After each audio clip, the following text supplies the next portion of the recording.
It's 1898, and you're taking part in excavations in Saqqara. This place, not far away from Cairo, is full of ancient tombs and pyramids. You're in your Indiana Jones mood and hope to find something really phenomenal to become famous. Gold, manuscripts, treasure maps, mummies of famous pharaohs. Wait, a wooden bird? You're really disappointed as it looks like a regular toy. An old one, but still. Little do you know that years later, someone would propose that your bird was actually an ancient monoplane. So the artifact, nicknamed the Saqqara bird, is made of a sycamore tree. The birdie has a wingspan of just 7 inches and weighs around 40 grams. A perfect original souvenir from Egypt, I would say. It's over 2,000 years old and looks pretty plain, without any carvings of feathers or other intricate ornaments. It has a beak and eyes, though, which makes our find look like a hawk, the emblem of the deity Horus. Its tail is rather unusual as it's squared, looks weirdly upright, and it seems like the sunken part of it was the place for a now missing piece. Humans love solving a good mystery, so there have been several attempts to explain the use of the birdie. First, quite simply, is that it was a ceremonial object. The second idea is that it was a toy for a child from some well-off family. It could have been some sort of boomerang, which was a popular concept in ancient Egypt. Then there was a theory that the bird had been used as a weather vane. But this one has been debunked as the figure doesn't have any holes or markings, except for the one made at the museum in Cairo to fix the exhibit on a stick. So there was no way to hang it in the past. Almost a century after the bird was found, Egyptologist Dr. Khalil Masiha proposed a new theory that it could have been a model of a monoplane. He believed the bird was missing a horizontal tailplane. Otherwise, it had its wings set at a right angle, similar to that of modern planes. It could have worked to generate the aerodynamic lift necessary for flights. Dr. Masiha also claimed that it was common at that time to place miniature models of technological inventions in tombs. So, did the ancient Egyptians really invent the plane in 200 BCE? That would make the Wright brothers, who are considered the inventors of aviation, really upset. They made one of their first flights only in 1903. There's just one way to know for sure, and that is to test the model. But you know, the ancient museum in Cairo would unlikely let one of their cherished exhibits fly around like a toy. That's why glider designer Martin Gregory built a similar model, this time of balsa wood, and concluded that even with the missing tailplane, the plane wasn't much of a flyer. Case solved? Not really. This didn't sound convincing enough to the History Channel, so they invited an aerodynamics expert to build another replica of the bird. He tested it in weather conditions similar to those in Egypt and was impressed with the little plane's abilities. So, if they did invent the prototype of a plane back in the times of pharaohs, it would be a good example of an oupart. That's an out-of-place artifact, an object that's way ahead of its time in terms of technology or history. And the Saqqara bird isn't the only example of such a revolutionary concept. In 1901, a group of divers retrieved the Antikythera mechanism from an underwater shipwreck near the Greek island of Antikythera. It's been dubbed the world's first analog computer, and it's currently dated around 100 BCE. The bronze mechanism could tell the position of the sun, moon, planets, and stars, as well as the lunar phase, the dates of upcoming solar eclipses, and even the speed at which the moon moves through the sky. No one's sure who used it and how or where it was made, but it's obvious that it's extremely precise and way too advanced for its time. The first flushing toilets in the world were invented in the middle of the 20th century. Just kidding. The ancient Minoans on the Mediterranean island of Crete and the Indus Valley civilization both came up with this brilliant invention at the same time, around 4,000 years ago. The plumbing and sanitation were so well done that no one managed to design anything better until 2,000 years later. One ancient Minoan lavatory was discovered at the Palace of Knossos.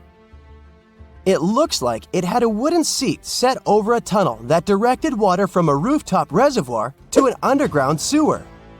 Other varieties got water from jugs. Only the super rich people could afford all this glory.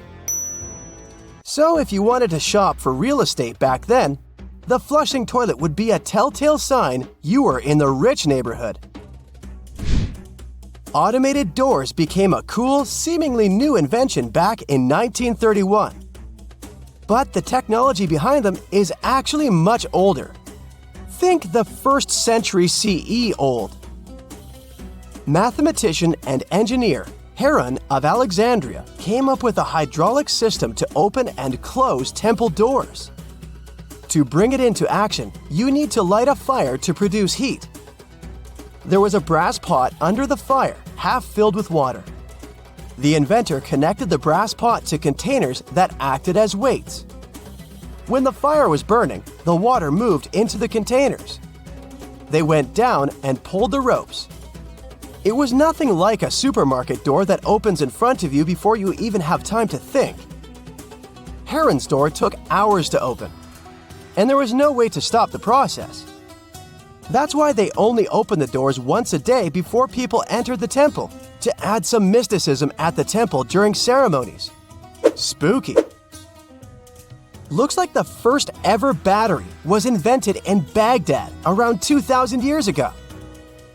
A German archaeologist found this oval-shaped clay jar in 1938. Scientists are still not sure what purpose it served and who exactly invented it. There is a theory that it was used for electroplating objects with precious metals. When they filled it with a weak acid like vinegar, the battery produced around 1 volt of electricity. Another theory says it was a vessel for sacred scrolls. Would you like to buy contact lenses designed by Leonardo da Vinci himself? In 1508, he invented a glass lens with a funnel on one side. You were supposed to wear it with water inside to improve your vision. Sounds a bit uncomfortable, doesn't it? So, around a century later, French scientist René Descartes decided to improve the idea and make the cornea contact the future lenses. Contacts because they contact your eyes, get it? The glass tube with liquid did help improve vision, but blinking was sadly impossible. 2.5 centuries later, new technologies in the glass industry let scientists design contacts that would fit in the eye and even let the wearer blink. Thanks, guys! Still, those lenses were made of heavy blown glass and didn't let the eye breathe.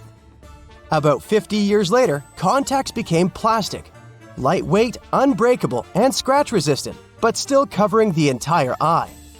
And then, in 1948, an English optical technician accidentally sanded down a plastic lens and figured out they'd still be in place even if they covered only the cornea. Imagine you're living in 19th century London and need to send a message to New York. It would have taken about 10 days to get there by ship. So when delivery time went from days to hours in 1858, it was a true sensation. The first message was sent by Queen Victoria herself. It was all made possible thanks to the transatlantic telegraph cable, running under the ocean. Sadly, the new cool invention only lasted a few weeks. It took years to bring it back to life. Something strange is lurking beneath the sands of Giza, and scientists have no idea what it is. Archaeologists just found a hidden structure near the Great Pyramid using advanced ground scanning technology. What's inside? Nobody knows, but excavations are already underway. The Great Pyramid of Giza is one of the most famous monuments on Earth, but it doesn't stand alone. It's surrounded by an ancient necropolis, a massive royal graveyard filled with tombs and monuments. They belong to pharaohs, nobles, and other high-ranking officials.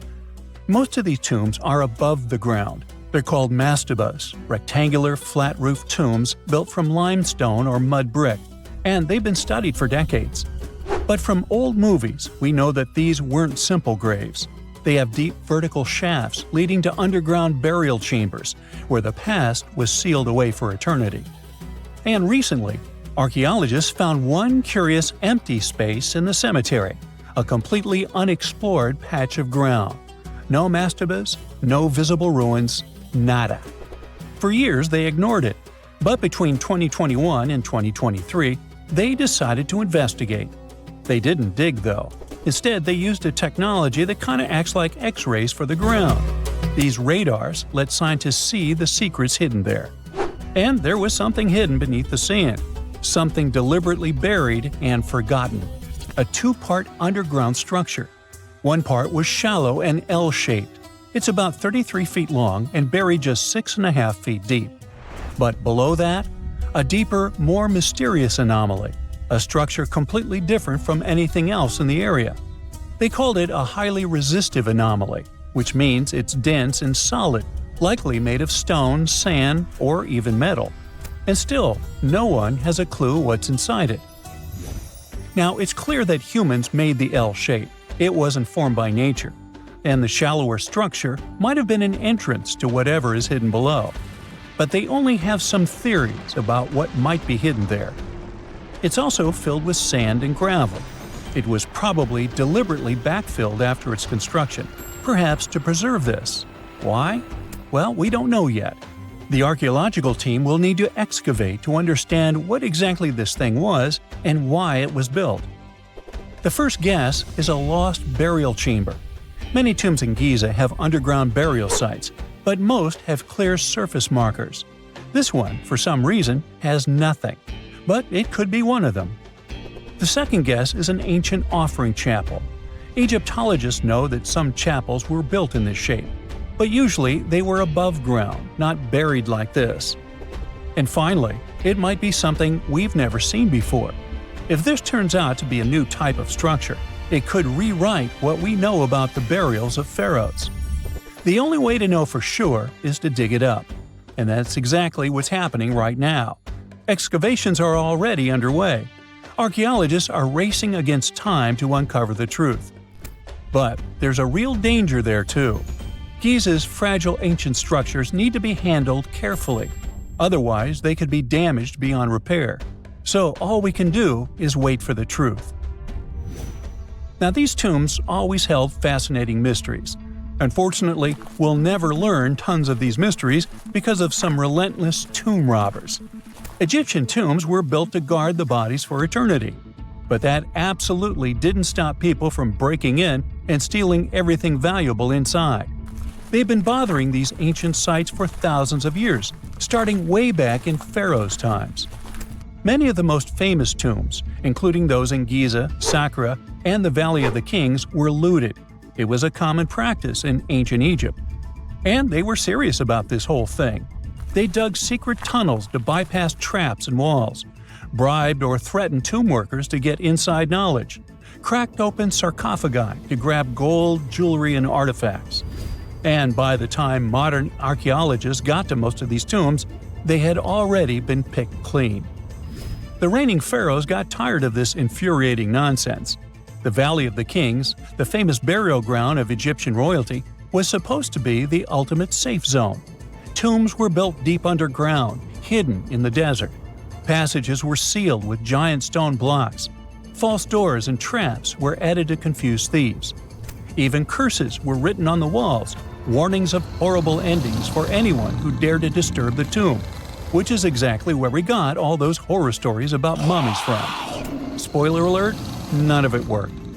Most tombs in the Valley of the Kings were fully robbed within 100 years of being sealed. Even King Tutankhamun's tomb, one of the most famous in history, was broken into twice in ancient times. Some of them decided to try and fight back. The New Kingdom rulers built hidden unmarked tombs in a way that should have prevented the looters from finding them, but didn't work. Some pharaohs, like Ramses II, were moved in secret to prevent their bodies from being stolen.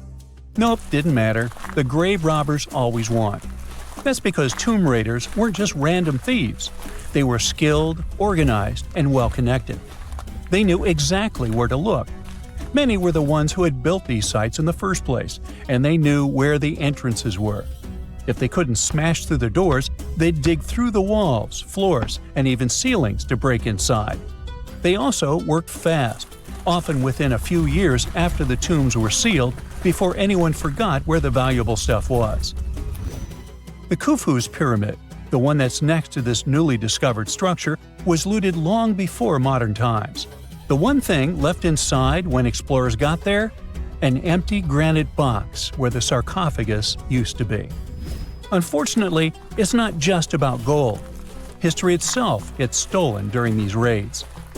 Ancient Egyptians wrote detailed records of what exactly and where they buried. So when archaeologists compare these lists to what's found, they can see what's missing, which is often everything valuable. Most artifacts don't end up in museums. They just disappear into private collections, where they can never be studied again. Which is, of course, completely unfair. In fact, a few countries have had enough and started passing laws to take historical artifacts back from private collectors. In Italy, if you own an ancient Roman artifact, you must prove you got it legally. China is actively hunting down stolen artifacts, and they must find ways to retrieve it back from the Western collectors. In Egypt, they passed new laws making it illegal for private citizens to own any ancient Egyptian artifacts at all. Other countries, like the US, the UK, Germany, or Switzerland, are completely fine with rich guys owning their history. The British Museum is built on looted things. European empires invaded half the planet and took whatever they wanted back home. Their museums are often full of such stolen artifacts, and unfortunately, they refuse to give most of them back. For example, the Rosetta Stone. It was taken from Egypt by Napoleon's army, then stolen again by the British after they beat the French. Egypt has been demanding to return for years, but they still can't get it back. Or the Parthenon marbles. These magnificent, massive Greek structures were taken from the Parthenon in Athens by a British lord in the 19th century. Greece has been begging for them back ever since, but the UK doesn't feel like it. Not to mention tons of Mesoamerican artifacts scattered in various museums across the world. European explorers raided Mayan and Aztec temples, took statues, jewelry, and sacred objects, and now Mexico is fighting to get them back. Well, wouldn't it be surprising even if this mysterious underground chamber has somehow been looted already? But if it's a newly found place, could it be one of the few that escaped the hands of grave robbers? Could there still be ancient artifacts, untouched for 4,500 years? We can only hope that those guys didn't get there first.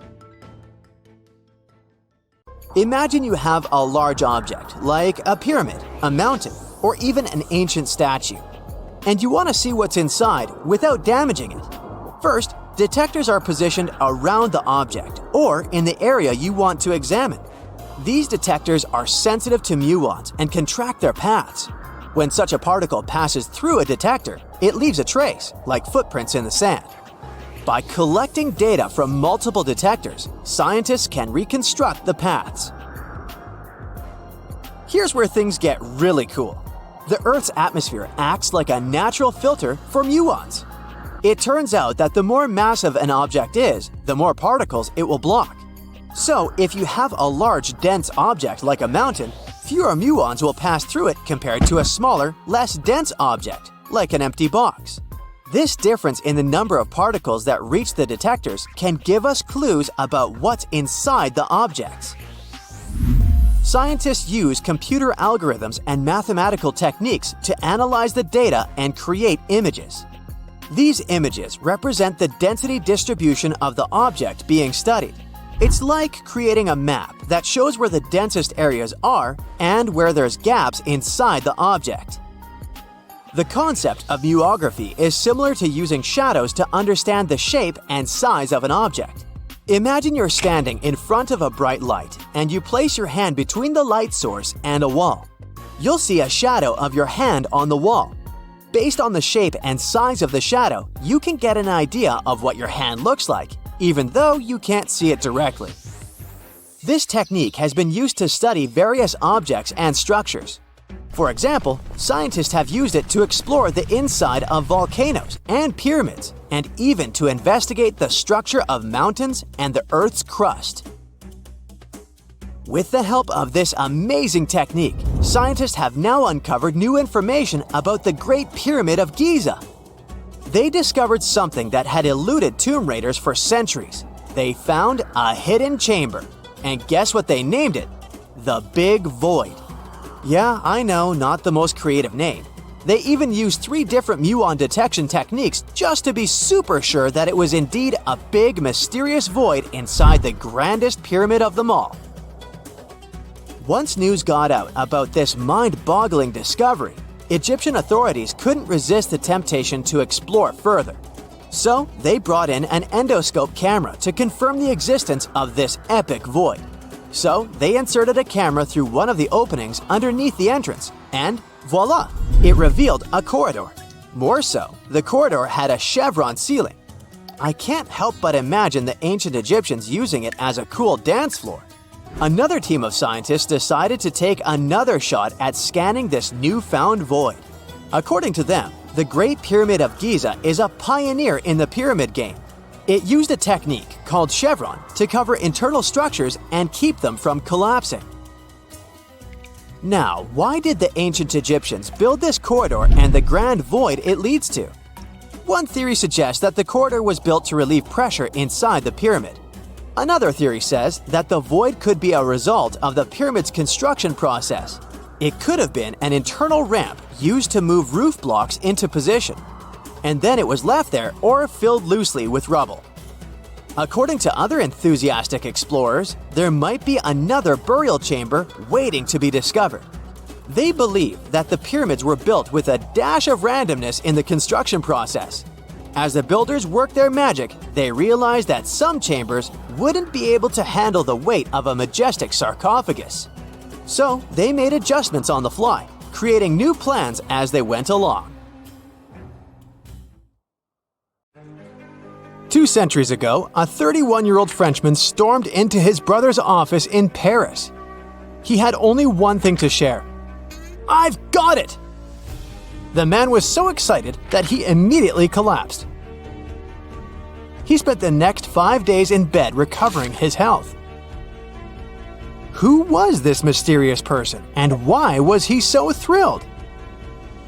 Jean-François Champollion made one of the greatest scientific breakthroughs in human history. He had cracked the code of Egyptian hieroglyphs. This enabled scientists to finally unravel the secrets of this ancient civilization. They weren't able to read hieroglyphs for nearly 2,000 years. After the Romans took over Egypt, the intricate writing system slowly faded away from people's minds. The last of the hieroglyphic texts date back to the 4th century.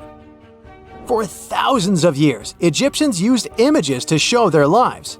But the knowledge of how to read these pictures was lost to modern science. The story of hieroglyphs began in 3250 before current era. That's when ancient Egyptians developed writing. Their motivation was to better organize the distribution and storage of goods. One of the earliest examples is a ceramic jar that had an inscription in black ink. There were 2 major writing systems. The first were the hieroglyphs, which literally means sacred carving. Egyptians carved hieroglyphs in stone on temples, tombs, and similar monuments for 3,000 years. They present a system of pictorial texts. A pictograph is a picture or a drawing that stands for an idea of a word. It's a precursor to the true writing as we have it today. For example, when Egyptians wanted to write ibis, they would draw a small image of the bird. Hieroglyphs can be found on walls. They were a formal way of writing. The other writing system was hieratic. Egyptians mostly used it when writing on papyrus. That's an early, thicker form of the paper we have today. It soon evolved into demotic. This improved version became the most common writing systems in ancient Egypt. Then, in the early 4th century BCE, Alexander the Great took control of Egypt. This was the time when the Greek Ptolemaic dynasty ruled the country. You've probably heard of the last ruler of this dynasty, Cleopatra. During her time, Egyptian Demotic and Greek were used side by side. The two started mixing, and by the year 100, a new language emerged, Coptic. It slowly replaced the ancient writing system. Only Egyptian priests used hieroglyphs for the next couple of centuries, and then their meaning was lost to history. But not forever. Arabs were the first who tried to solve the mystery of the hieroglyphs. Medieval travelers came across these strange symbols and wanted to understand their meaning. They consulted speakers of Coptic and translated text from Greek and Latin into Arabic to break the code of the hieroglyphs. During the Renaissance, Europeans also became fascinated with the legacy of ancient Egypt. Scholars from the Old Continent believed that hieroglyphs were a group of symbols as opposed to a written language. This was all about to change in 1799. A year earlier, Napoleon, the famous French ruler, arrived in Egypt. His subordinates constructed a fort that dated back to the 15th century. Rashid, or Rosetta, was a port town in the northeast of Egypt, near Alexandria. One section of the old fortification wall contained an interesting slab inside. The stone tablet was made of a granite-like rock. It was just 40 inches high and 30 inches wide. It contained 3 distinctive sections of text carved into it. The letters were in 3 scripts and 2 languages: hieroglyphs, Demotic, and Greek. It was a fragment of a larger ancient stela. These are upright stone slabs that are used to dedicate to a person or an event, but the one from Rosetta was damaged. 2/3 of the hieroglyphic text on the top was missing. The bottom Greek text lacked a cornerstone. The only fully preserved section was the writing in Demotic in the middle of the slab. It eventually ended up in the British Museum. The scientific community was intrigued, and the race was on to decipher it. Prints and casts of the slab went out all over Europe. Scholars already knew ancient Greek, so in theory, this shouldn't have been so hard. The first people who saw the Rosetta Stone thought the process would take 2 weeks. In the end, it took 2 decades. The main issue was the fact that hieroglyphs and spoken ancient Egyptian didn't have a connection anymore. Scientists didn't know what sounds the letters on the slab corresponded to. Imagine if English disappeared 1,000 years in the future. Then someone finds a tablet with the word dog. At first, they wouldn't know how to read the word or the individual letters. Even if they figured out how to pronounce the word, they wouldn't know its meaning. This is what linguists were dealing with in the case of the Rosetta Stone. The careful study of the artifact produced another find. The texts weren't direct translations of each other. They both described the same event, but in different words. It was like you saw a movie with 2 friends, and then all 3 of you wrote different reviews about it. The original text was probably in Greek, but the translators added extra words to make it sound more Egyptian. An English physician and physicist, Thomas Young, made the first great breakthrough. He knew that the name Ptolemy appeared several times in the text based on the Greek translation. This wasn't an Egyptian name, so it was impossible to represent it with a single image. The only way to spell out this Greek name was to use symbols that sound like it when produced. This is called transliteration, and we have it today as well. This is how foreign-sounding words are written down in Chinese or some Slavic languages. Young focused on sets of hieroglyphs in oval frames. These are called cartouches. He experimented a bit but finally discovered that one of them read, Ptolemy the Great. The individual hieroglyphs that made up this name corresponded to sounds needed to produce it. This is where our mysterious man from the beginning of the video enters the picture. Champollion picked up where Young left off. He knew Coptic, so the Frenchman was able to determine what many other hieroglyphs sounded like. The eureka moment was close.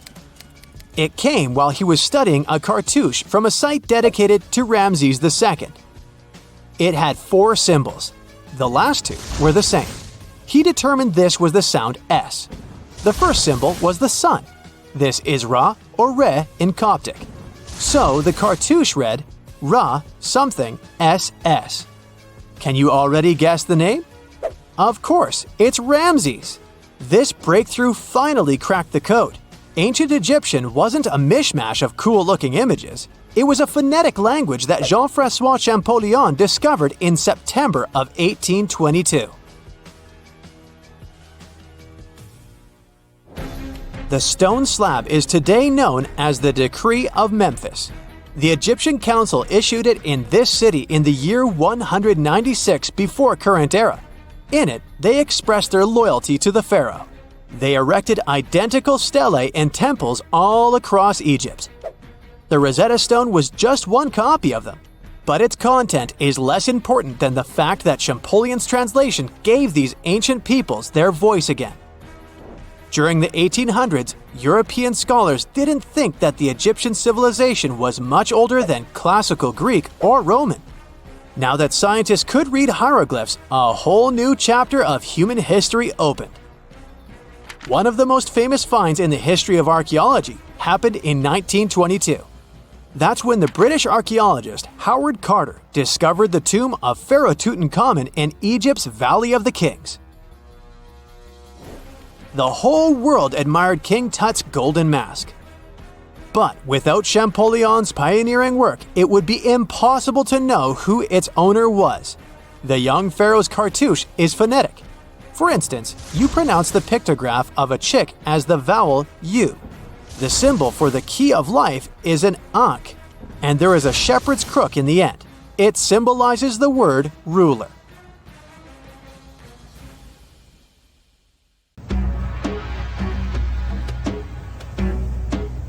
This is not a dune set. This is a very real desert in Niger. Jado was probably built by the nomadic Sao people and is filled with ksars, which are fortified houses made of salt and clay, with giant walls and secret passages. Located deep in the desert, it was once a vital stop for trans-Saharan caravans, but is now a hotspot for smugglers and bandits. The site has been off-limits since 2002 due to its dangers. The origin of the ksars remain a mystery. No archaeological studies have been conducted, leaving many questions unanswered. Even today, shifting sands reveal and conceal parts of these ancient ruins, fueling local speculation about what might still be hidden beneath the desert. Speaking of connective tunnels, scientists were blown away by the discovery of lava tubes in Saudi Arabia. These underground passages form when molten lava cools down. Researchers believe that ancient nomadic groups may have utilized these tunnels to survive the super harsh desert climates.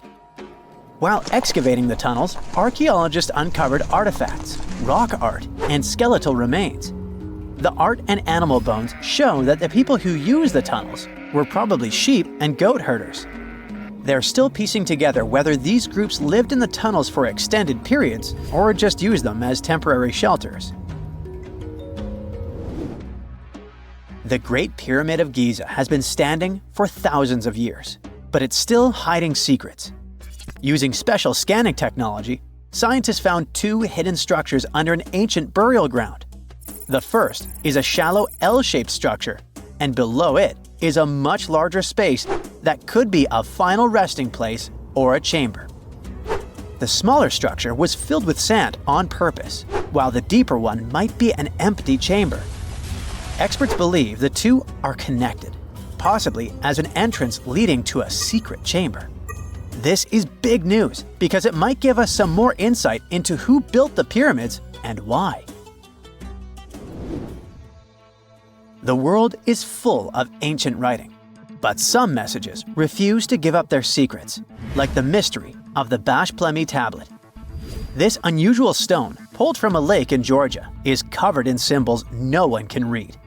Even with modern technology, experts are completely stumped. The tablet is about the size of a book, with 60 symbols carefully carved into its surface, but 39 of them don't match any known language. Some resemble scripts from ancient civilizations in the Middle East, India, and Egypt, but none are an exact match. To make things even trickier, part of the tablet is broken off, meaning a piece of the puzzle is missing forever. To rule out a hoax, scientists studied the tablet closely. They confirmed it's made of vesicular basalt, an extremely tough local rock.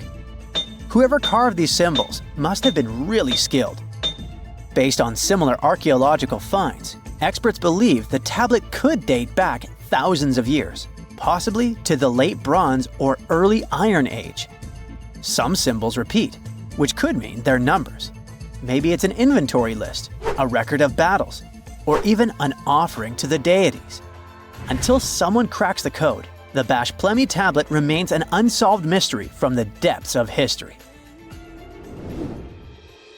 Experts are still stumped with what this Minoan disk might mean. The Phaistos disk is one of the most mysterious finds from the Minoan civilization. This 6-inch clay object, discovered in 1908, has strange spiral markings that no one has fully decoded yet.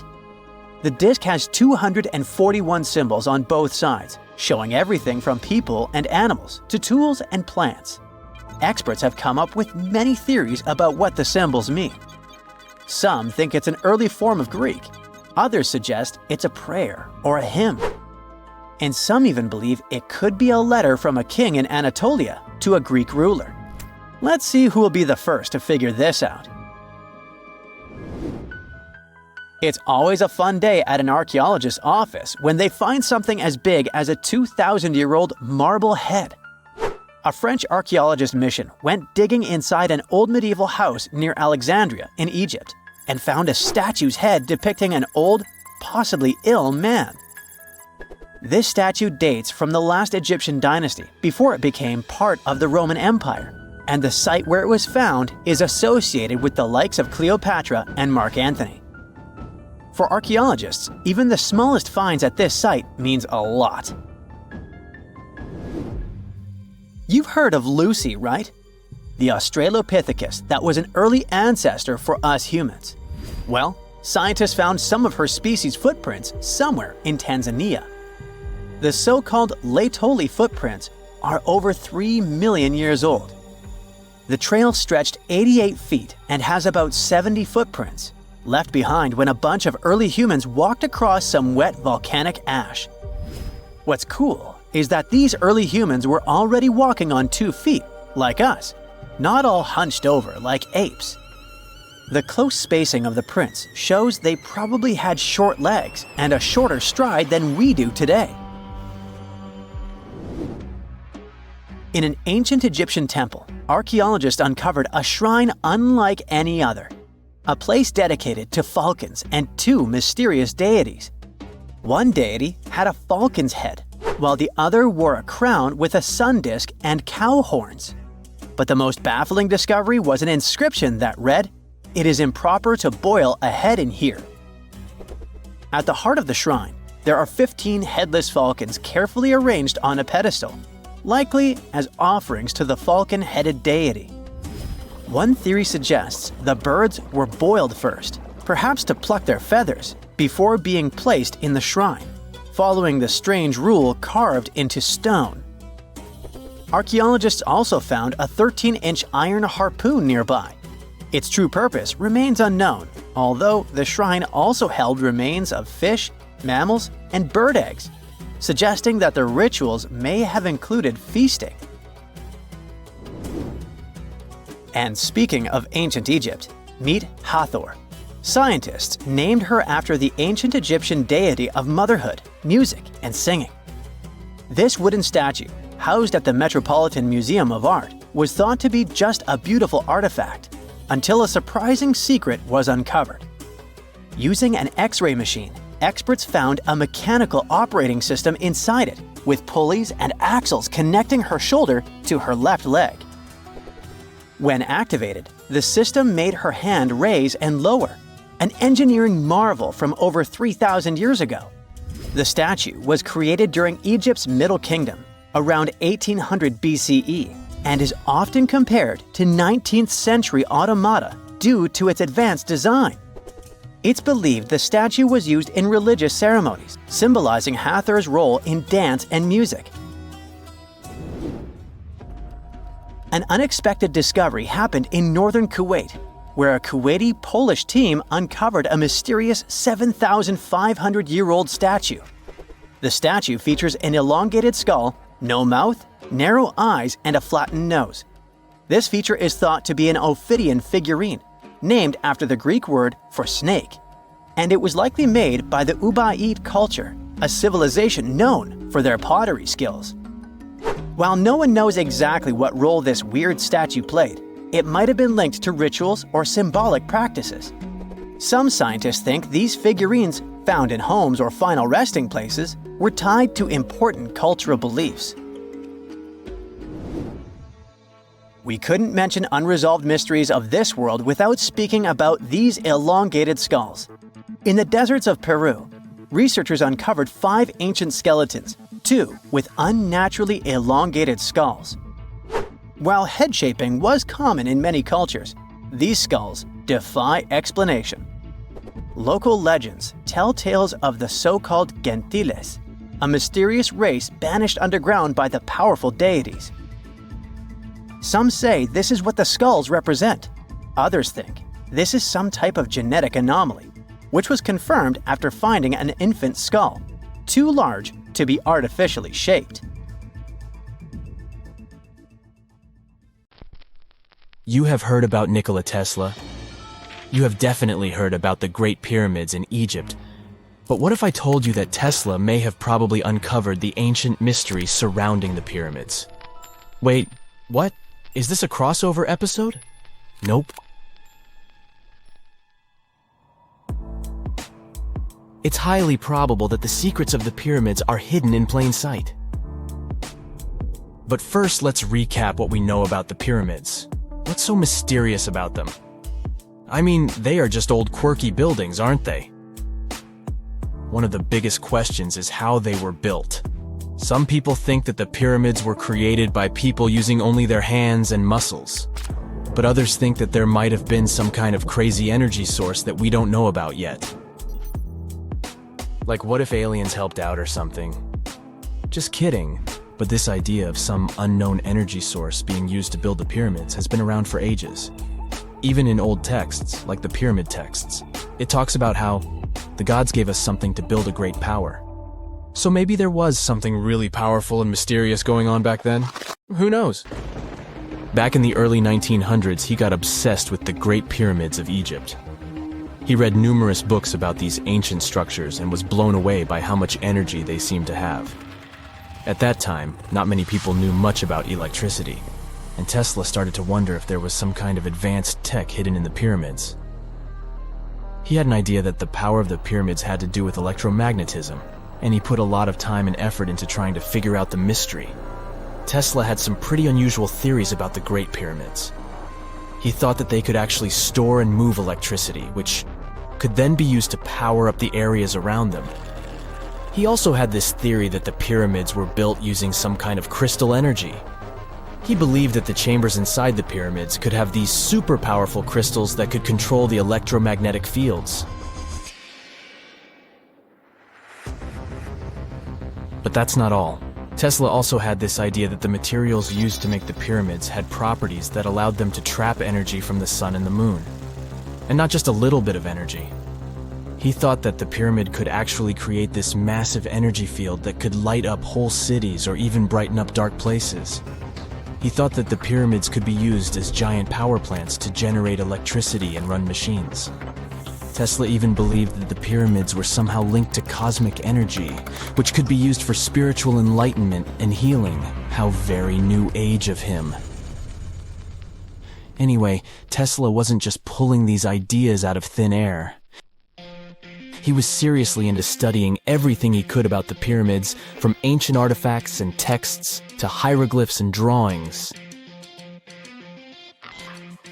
And he came up with this idea that the pyramids were designed to be energy amplifiers. and some kind of unknown energy source was used during their construction. Some people thought Tesla was eccentric for coming up with these theories, but his ideas have actually had a huge impact on the way we think about the pyramids today. Researchers and scholars have been digging into his theories for years and using them to uncover some of the biggest mysteries surrounding these ancient structures.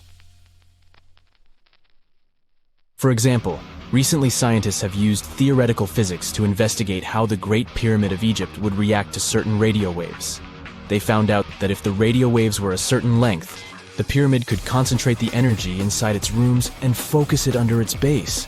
The scientists did lots of calculations to figure this out. They first thought about what radio wavelengths would work best. Then they made a model of how the pyramid would react to the waves. They figured out how much of the energy from the waves would get absorbed or spread out.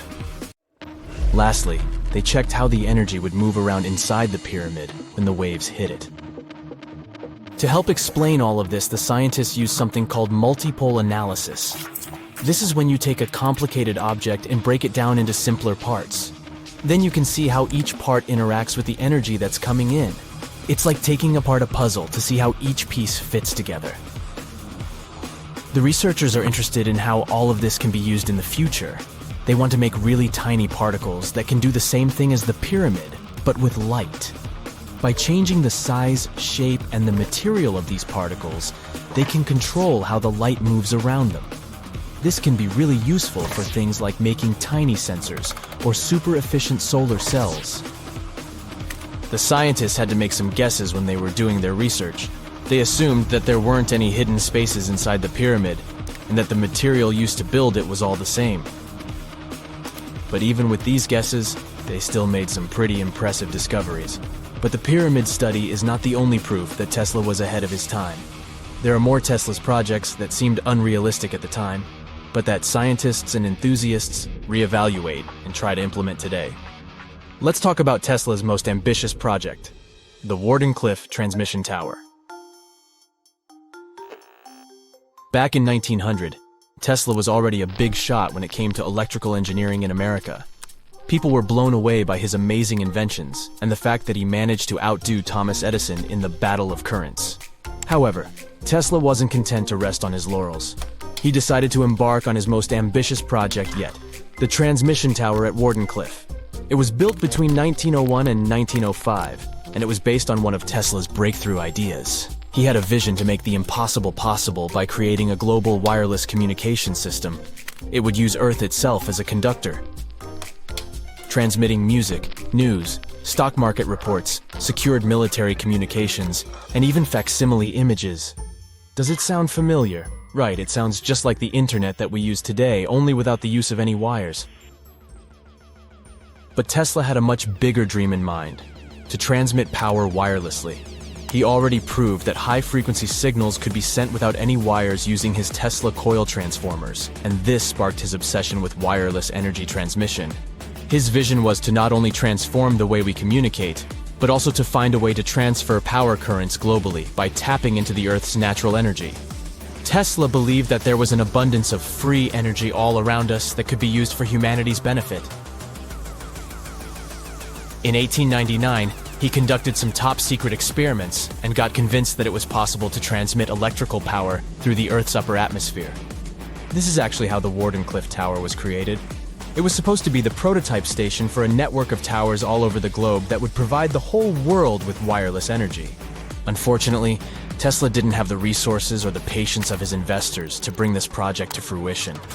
It ran into all sorts of financial problems and roadblocks, and in 1917, the unfinished tower was finally torn down for scrap metal to pay off Tesla's mounting debts. Now it remains a sad reminder that even the greatest minds can sometimes fall short of their dreams. The original red brick laboratory, however, is still there, and it is the only Tesla lab that has survived. Fun fact, in 2017, a film crew made a crazy discovery. They used ground-penetrating radar to explore the area around Wardenclyffe, and they found a whole series of tunnels stretching for hundreds of feet underneath the site. Nobody knows exactly what these tunnels were used for, but people have been speculating for years that they were part of Tesla's grand plan. Wardenclyffe, of course, is a major landmark for Tesla enthusiasts from all over the world. Who knows? Maybe someone will finally crack the mystery of the tunnels one day. But even if they don't, the legacy of Tesla and his amazing ideas lives on. Wow! Scientists have found a lost city beneath Egypt's pyramids. And it's incredibly large, bigger than the biggest target you can imagine. Underground chambers, passageways, and vertical structures. Scientists have no idea what purposes they serve. But let's start from the very beginning. Italian and Scottish scientists studying the Pyramid of Khafra discovered something that looked like secret tunnels under 3 pyramids. This find might change what we know about ancient Egypt. The expedition, called the Khafra Project, was led by Corrado Malunga from Pisa, Italy, and Filippo Biondi from the University of Strathclyde, Scotland. Their mission was to focus on exploring Khafra's pyramid, the second largest on the Giza Plateau. Scientists uncovered a massive structure beneath the Pyramid of Khafra. Could it be an ancient Egyptian underground city? The experts analyzed the data they had and came to the conclusion that 8 large vertical structures could be hiding beneath, possibly wells or shafts. They extend a staggering 6,500 feet across. Imagine placing 2.5 Burj Khalifas on the ground, one after another, and you get the sheer size of this find. These shafts also plunge nearly 2,000 feet underground. Some of the deepest underground stations in the world are located at a mere 380 feet underground or so. These cylindrical shafts are surrounded by spiral paths. Picture some old Gothic castle. They're connected to 2 giant, weirdly shaped chambers. Are those cubes? Or possibly bowls? Each of these chambers is likely more than 260 feet across. Now, even though we know about the structures now, no one has figured out their original purpose yet. Want to hear something even more shocking? Okay then. The team is almost sure that similar access points can be found under all 3 pyramids. In other words, all of them might be linked by a hidden system of underground tunnels, chambers, and passages. Even deeper, about 4,000 feet under the surface, there might be more unknown structures. And doesn't it add to the mystery?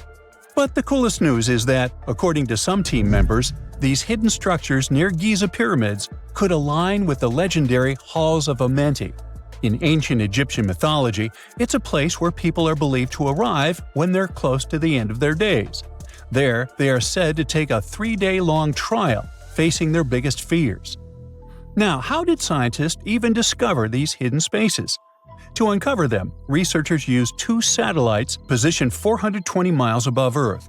They sent radar signals to the Giza Plateau, and these signals generated detailed images, which were later compiled into a 3D model of the underground layout, including the newly detected shafts.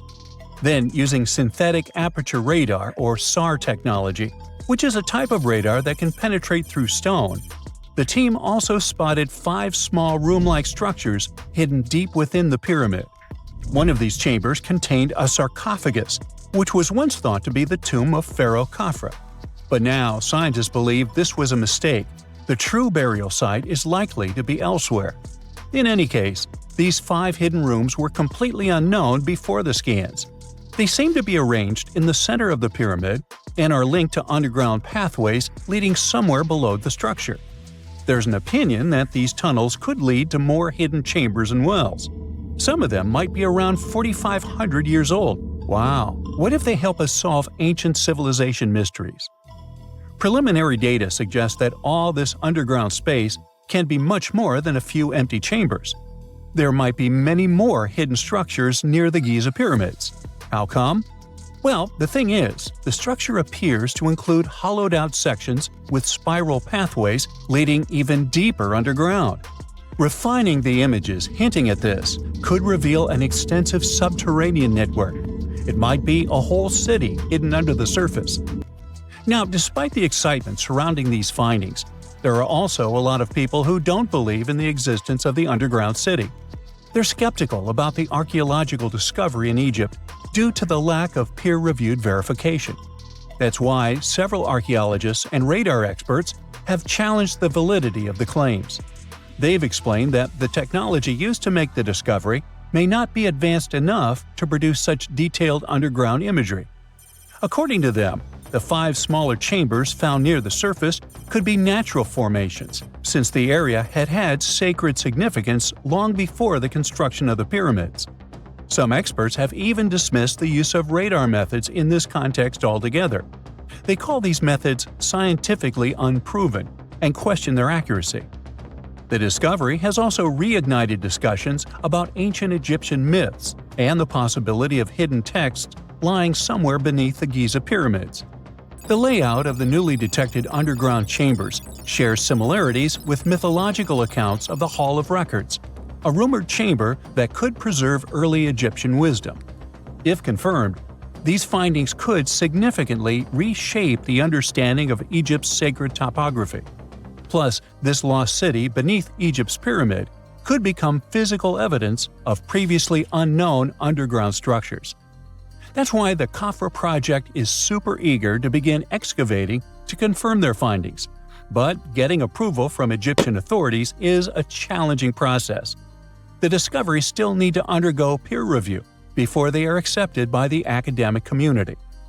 By the way, this recent archaeological discovery in Egypt comes on the heels of another discovery involving a weird structure beneath the Royal Giza Cemetery, which researchers believe is unnatural in origin. Archaeologists used remote sensing techniques and uncovered a mysterious L-shaped structure underground in the Western Cemetery of Giza. This area is known to house burials of royal family members and high-ranking officials. Many of the tombs in the cemetery have above-ground mastabas, rectangular stone or mud brick structures with flat roofs. But there is an area in the center of the cemetery where there are no above-ground structures. To investigate this unexplored region, the team used electrical resistive tomography and ground-penetrating radar. ERT works by sending electrical currents into the ground and measuring the resistance to detect remains. As for GPR, it sends radar into the ground and maps the structures based on the radar's return. The team found an anomaly about 6.5 feet beneath the surface. It appeared to be an L-shaped structure measuring at least 33 feet in length. The readings suggested that the structure had been backfilled with sand after its construction. This made the team hypothesize that it could be a mix of sand and gravel, or possibly an air void. This anomaly was classified as a highly resistive structure, which meant it didn't occur naturally. Motoyuki Sato, the study's lead author and professor at Tohoku University in Japan, claims that the structure is not a natural formation due to its sharp shape. Another weird thing about ancient Egyptian pyramids is that historians have long believed that they were built primarily for royals and high-status individuals who had the wealth and power to create such massive structures. However, new research from the archaeological site of Tombos in modern-day Sudan challenges this assumption. The thing is, Tombos' pyramid may have served as burial sites for low-status workers as well as elites. The hard-working members of ancient communities may have found their last resting place in some of the most visible monuments, including the pyramids.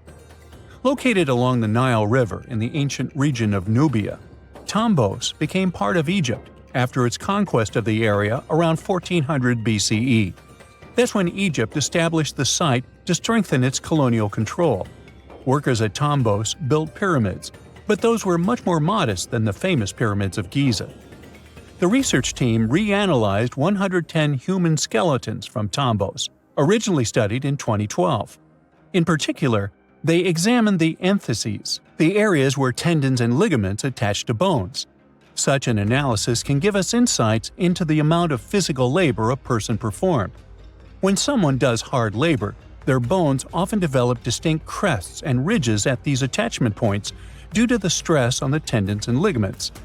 And while some skeletons showed little change in their entheses, suggesting they belonged to individuals from the upper classes, others showed more serious changes. It means they belong to lower-class workers. This finding can totally challenge our earlier understanding of pyramid burials, especially the idea that only elites were buried in the pyramids, because the pyramids themselves were designed for the elite. This recent research may prove that lower-class workers may have found their final resting place in these monumental structures too. Consider the Great Pyramids, one of the original 7 wonders of the world and the only one that still exists today. Did you know that the pyramids of Giza weren't the only pyramids out there? and they weren't even the first ones. First, there were the pretty good pyramids, but they didn't catch on. Nah, I made that up. Back to the story. In ancient Egypt, it was believed that kings were chosen by gods to serve on earth as their mediators. In the afterlife, they were expected to become gods themselves. The pyramid complex was built to make sure that the king had everything they might need in the afterlife. The complex included the pyramid, a palace, and temples. The tomb in the pyramid, where the king was buried, was filled with many things they might need, like furniture, food, and gold vessels. Actually, the first pyramid had been built 80 years before the first pyramid of Giza appeared. Overall, there were around 100 of them. Some weren't finished though, since the construction took a while and not every pharaoh lived long enough to see the end of the construction. And now let's talk about the construction itself. The biggest of the pyramids of Giza is as tall as a 40-story building. So how on earth did they manage to build a structure that massive 5,000 years ago, long before machines and other equipment appeared? Well, let's figure it out. So Pharaoh Khufu ascended the throne around 2575 BCE, and his architects started the construction of the oldest and biggest of the pyramids of Giza. He figured that over 2 million limestone blocks had to be used to build the pyramid, each weighing around 2.5 tons, around the weight of a rhino.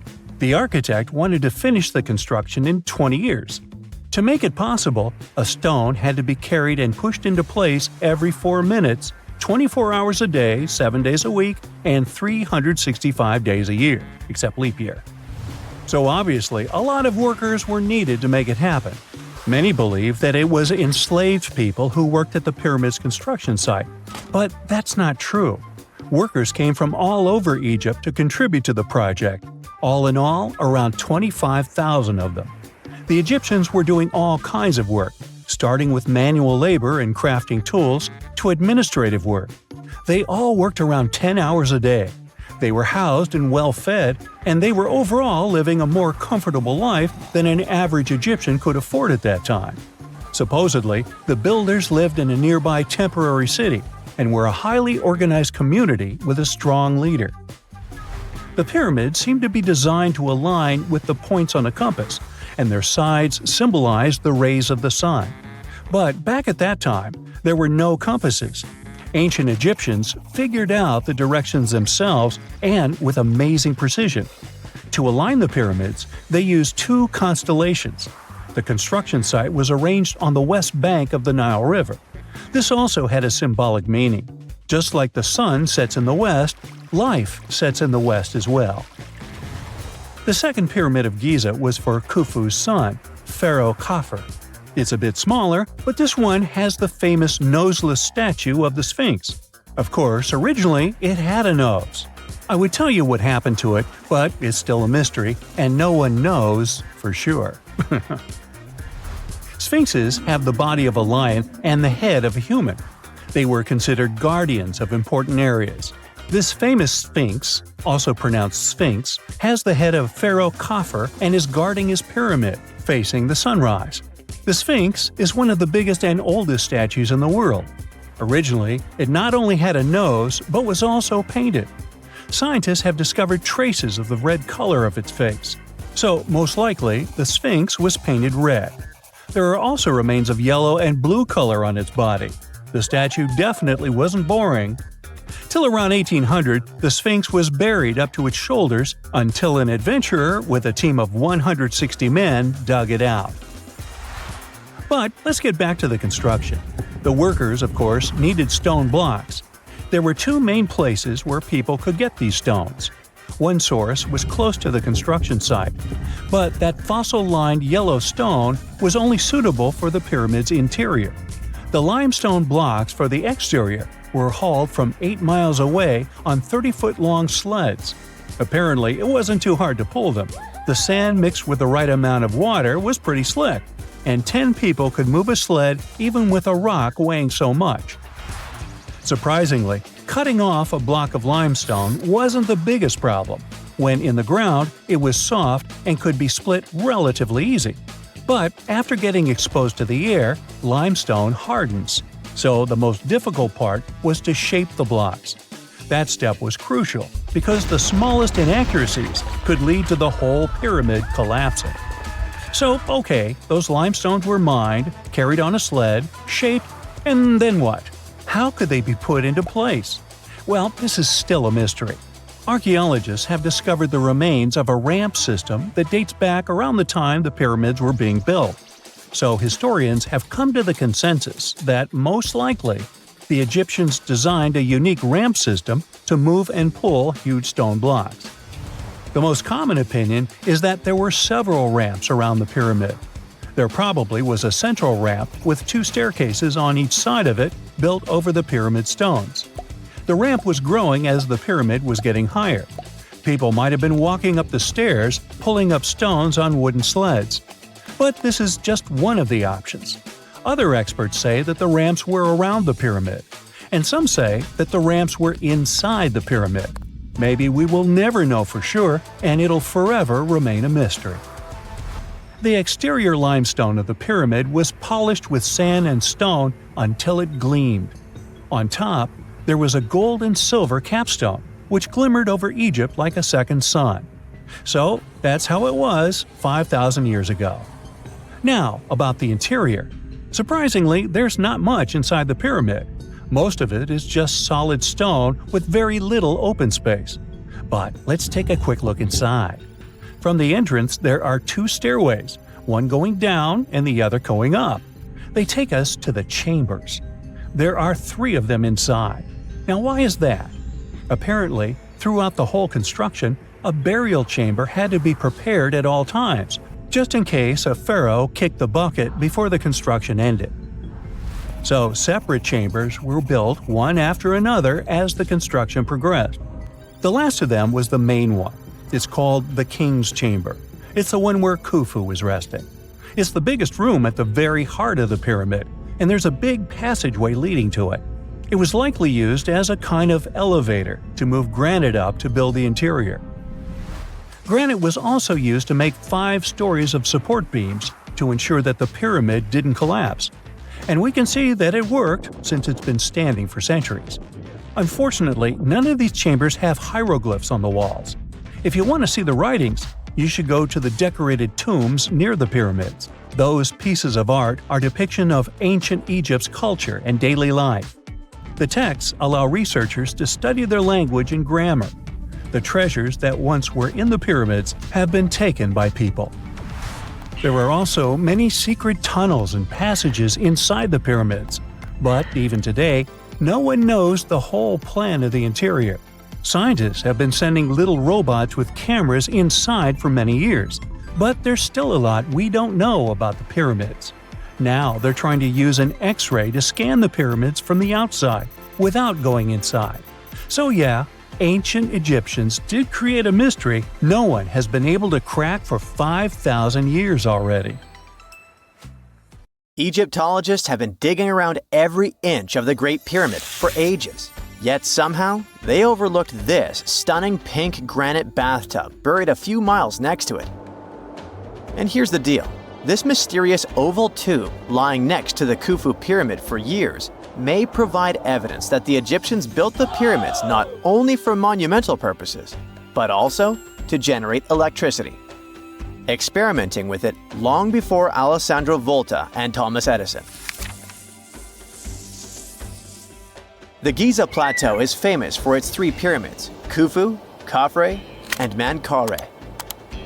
But there are also 2 smaller foundations next to them, the unfinished North Pyramid of Zayat el-Aryan and the Layer Pyramid. Some researchers say these buildings were never finished, while others think they were destroyed for more mysterious reasons. One of these reasons might have to do with the original usage of the Giza pyramids, the idea that they were used as an electricity generator. To connect these dots, we need to go back to the beginning of the 20th century. That's when an Italian architect and Egyptologist named Alessandro Barsanti decided to examine the Zayat el-Aryan pyramid. Near the site, he noticed something unusual: scattered granite fragments. To a casual passerby, these might have seemed insignificant, but Barsanti recognized the signs. You see, ancient Egyptians often used sites to prepare stones before transporting them to their final destinations. The fact that there was granite on the ground intrigued him. Granite was a more expensive material than the limestone typically used for pyramids, which suggested that it might have been intended for an important and possibly hidden structure. At a depth of 68 feet, they encountered a huge pink granite block. He kept going with the excavations, and they revealed ancient inscriptions carved into the stones. They sent the drawing to experts, but no one could decipher what they meant. Were they instruction sets to something? That's when Barsanti made his biggest discovery. He found an oval-shaped vat carved from pink granite and polished to a mirror-like finish. The thing is, the vat had been carefully sealed. When they opened it, they found a thin black residue along the walls. I'm thinking something in the lines of a black oily substance. This discovery raised many questions for him. It didn't make sense to him that ancient Egyptians would go above and beyond to seal and protect this strange vat. By 1911, Barsanti had to abandon his effort to figure out what was the deal with that mysterious pit. But his findings intrigued researchers all over the world, and they've got their own opinions about it. One of these modern theories suggests that the other pyramids could have been used as a part of a bigger whole. It suggests that the Khufu pyramid was actually used as a water pump designed to irrigate the desert area. Apparently, the pyramid's internal chambers would function as a hydraulic system. In the 1990s, an engineer took this theory seriously and studied the pyramid's subterranean chamber. Surprisingly, he found actual signs of water damage. Apparently, the pyramid generated powerful compression waves, aka pulses, that could create electricity. This raised an important question. Could the ancient Egyptians have used the pyramids as a generator in order to produce electricity? On paper, that was proven to be possible, but hey, agreeing on the original use of the pyramids is probably one of the most difficult things in the world. So, we're still not 100% sure about this. Apart from that, Egypt is a playground for important discoveries regarding humanity's past. I mean, scientists have just discovered what looks like a cosmic command center, similar to that room from the Doctor Strange movies. They discovered an L-shaped astronomical observatory, measuring around 9,000 square feet, dating back to the 6th century BCE.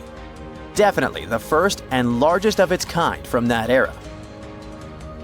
The mud brick structure housed tools used for calculating dates related to ancient Egyptian rites, royal coronations, and agricultural plans. This observatory is located in the archaeological site known as the Temple of Phuto, just 50 miles east of Alexandria. It's pretty impressive. The structure was designed so that you'd get inside the room through an east-facing entrance. This way, you'd get to see the sunrise. Once inside, you'd find a pretty huge shadow clock, used to tell time by tracking the movement of shadows inside the room. This variant of a sundial clock was nearly 16 feet long. That was quite an exciting discovery. Another interesting one was that scientists and Egyptologists have discovered the first ever pregnant mummy. Now, even if we know quite a lot about mummification processes, we keep making discoveries that open new doors into the lives of ancient Egyptians. It took so long for someone to find out this mummy was expecting at the time she was embalmed because she was placed in a male's coffin. More specifically, a male priest. Historians say that during the 19th century, a lot of traders mixed coffins up in order to sell them. Yes, that means they opened them and switched mummies to please their buyers. It was a complete surprise because they were hoping to study more about ancient health issues when they opened this coffin up. But they had another special research on their hands: prenatal practices in ancient Egypt. This mummified woman who lived about 2,000 years ago was from 20 to 30 years old when she passed away. She was found in Thebes, and her remains were incredibly well preserved. You see, mummification recipes varied across Egypt. In this woman's case, researchers could tell she was a member of the high society since she was buried with special amulets. But since mummification methodologies differed so much between cities and time periods, they still have to dig further to understand why she was embalmed along with her baby. Speaking of mummies, scientists were digging up a final resting place in Saqqara, also in Egypt, and they unearthed 2 embalming workshops. One was for humans and the other for sacred animals. Apparently, the workshops date back to about 2,400 years ago. They were equipped with stone beds, clay pots, and ritual vessels. Everything you needed to mummify. But that's not all. Archaeologists also stumbled upon cheese stored in jars behind tombs that were over 3,000 years old. Yep, cheese. This shows that the ancient Egyptians were pretty savvy when it came to preserving food, too. They knew how to store stuff for the long haul, not just the mummies. It really shows how they applied their preservation skills to both food and bodies, giving us a glimpse into their impressive technological know-how. Scientists have also found one of Egypt's oldest complete mummies, and to their surprise, it was completely covered in gold. You see, Egyptian mummies covered in gold are already a rare thing, but they weren't expecting it to be the oldest one ever found. The mummy was quite well preserved, and they could identify that it was the remains of a wealthy man called Hekashepes. Many symbols show that he was important and wealthy, like the band he wore on his head and the bracelet on his chest. He was also dressed in a tunic wrapped with a belt, which was a way to preserve the good appearance of a person after they passed away. To reveal it, they had to open the final resting place with mortar. Basically, it was like they were opening a time machine, just as the ancient Egyptians did 4,300 years ago. If you think about it, it's almost like entering a time capsule. Enough about mummies. Scientists also found something very exciting hovering above the pyramids. They had to use a fancy top-notch radar known as LARID, aka Low Altitude Long Range Ionospheric Radar, which can see these invisible waves far away into the sky. LARID helped them discover giant plasma bubbles floating in the air above the pyramids. These bubbles are called plasma bubbles, and they wreak havoc on modern technologies. I mean, they can disrupt GPS and phone signals for hundreds of kilometers in diameter from where they're located. These bubbles are massive, sometimes as big as cities, and they're caused by the sudden depletion of charged particles in the ionosphere. So, instead of spreading out evenly throughout the ionosphere, they stick together in this wave-like form. This was a pretty important discovery because it can help scientists understand how to prevent these waves from messing with our technology. And now we're off to almost 5,000 years ago. Let me take you to ancient Egypt, where back in 2550 BC, guess what? The construction of the Great Pyramids of Giza started. People learned to build cathedrals and skyscrapers, but it wasn't until recently that these massive buildings appeared. It's still a mystery to even modern scientists how these pyramids were built 5,000 years ago. No wonder they are one of the 7 wonders of the ancient world. They're also the oldest of them and the only wonder of the ancient world that still exists in the 21st century. It must have taken a lot of cooperation to build a thing that massive, even for today's metrics. But the Giza pyramids weren't the first pyramids ever. The first one, called the Step Pyramid, was built around 80 years before the first Pyramid of Giza in 2630 BC for King Djoser. It wasn't meant to be extraordinary, but ended up being quite impressive. It was a pyramid of 6 stepped layers of stone. It was 204 feet high, which is as tall as a 19-story building. And it was the tallest building that existed at that time. It wasn't just a pyramid though, it was surrounded by a whole complex of buildings, including even courtyards. In ancient Egypt, people believed in the afterlife, so everyone, especially kings, wanted to make sure they had everything they needed to get ready for it. Here's why the pyramid complex was perfectly supplied with a lot of objects people used every day. The complex included a pyramid and a kind of a palace. Those buildings had many things the king loved and might need one day, like furniture, food, and gold vessels. After Djoser, Building pyramids became common practice, but many pyramids weren't finished. It would usually take about 20 years to build one, but many rulers reigned way less than that. Overall, there are more than 100 pyramids. The most famous pyramids are the Great Pyramids of Giza. The first one and the biggest one was built for Pharaoh Khufu, around 2550 BC. Initially, it was 481 feet tall, which is as tall as a 40-story building. The second pyramid was built for Khufu's son, Pharaoh Khafre, around 2520 BC. It's just a bit shorter, usually standing at 471 feet high, a 39-story building. This is the pyramid with the famous statue of the Sphinx. Sphinxes have a lion's body and a human head. They were built to guard important areas. This one has the head of Pharaoh Khafre and is guarding his pyramid, facing the sunrise. The Sphinx is most well known and is one of the world's biggest and oldest statues. Originally, it had red color and did have a nose. It's still possible to see the trace of red pigment by its ears. But no one knows exactly when the nose disappeared. For some time, the Sphinx was sort of hidden underground, being covered with sand up to its shoulders. Luckily, in the early 1800s, an adventurer with a team of 160 people dug it out. The third pyramid of Giza is the smallest one, being more than twice shorter. Originally, it was 218 feet high, about the height of a 20-story building. Built in 2490 BC, it was a pyramid for Khafre's son, Menkaure. The pyramids are designed to align with the points of the compass, and their sides symbolize the rays of the sun. But back at the time, there were no compasses. Ancient Egyptians figured out the directions themselves, and with amazing precision. To align the pyramids, they used two constellations. Originally, the pyramids were covered in smooth white limestone and had a gold-silver top to reflect the sun. Later, the white limestone was taken from the pyramids by other kings and used for other buildings. Scientists estimated that ancient Egyptians used about 2.3 million stone blocks to build the first pyramid. Each block weighed more than 1 ton. This is the weight of a rhino.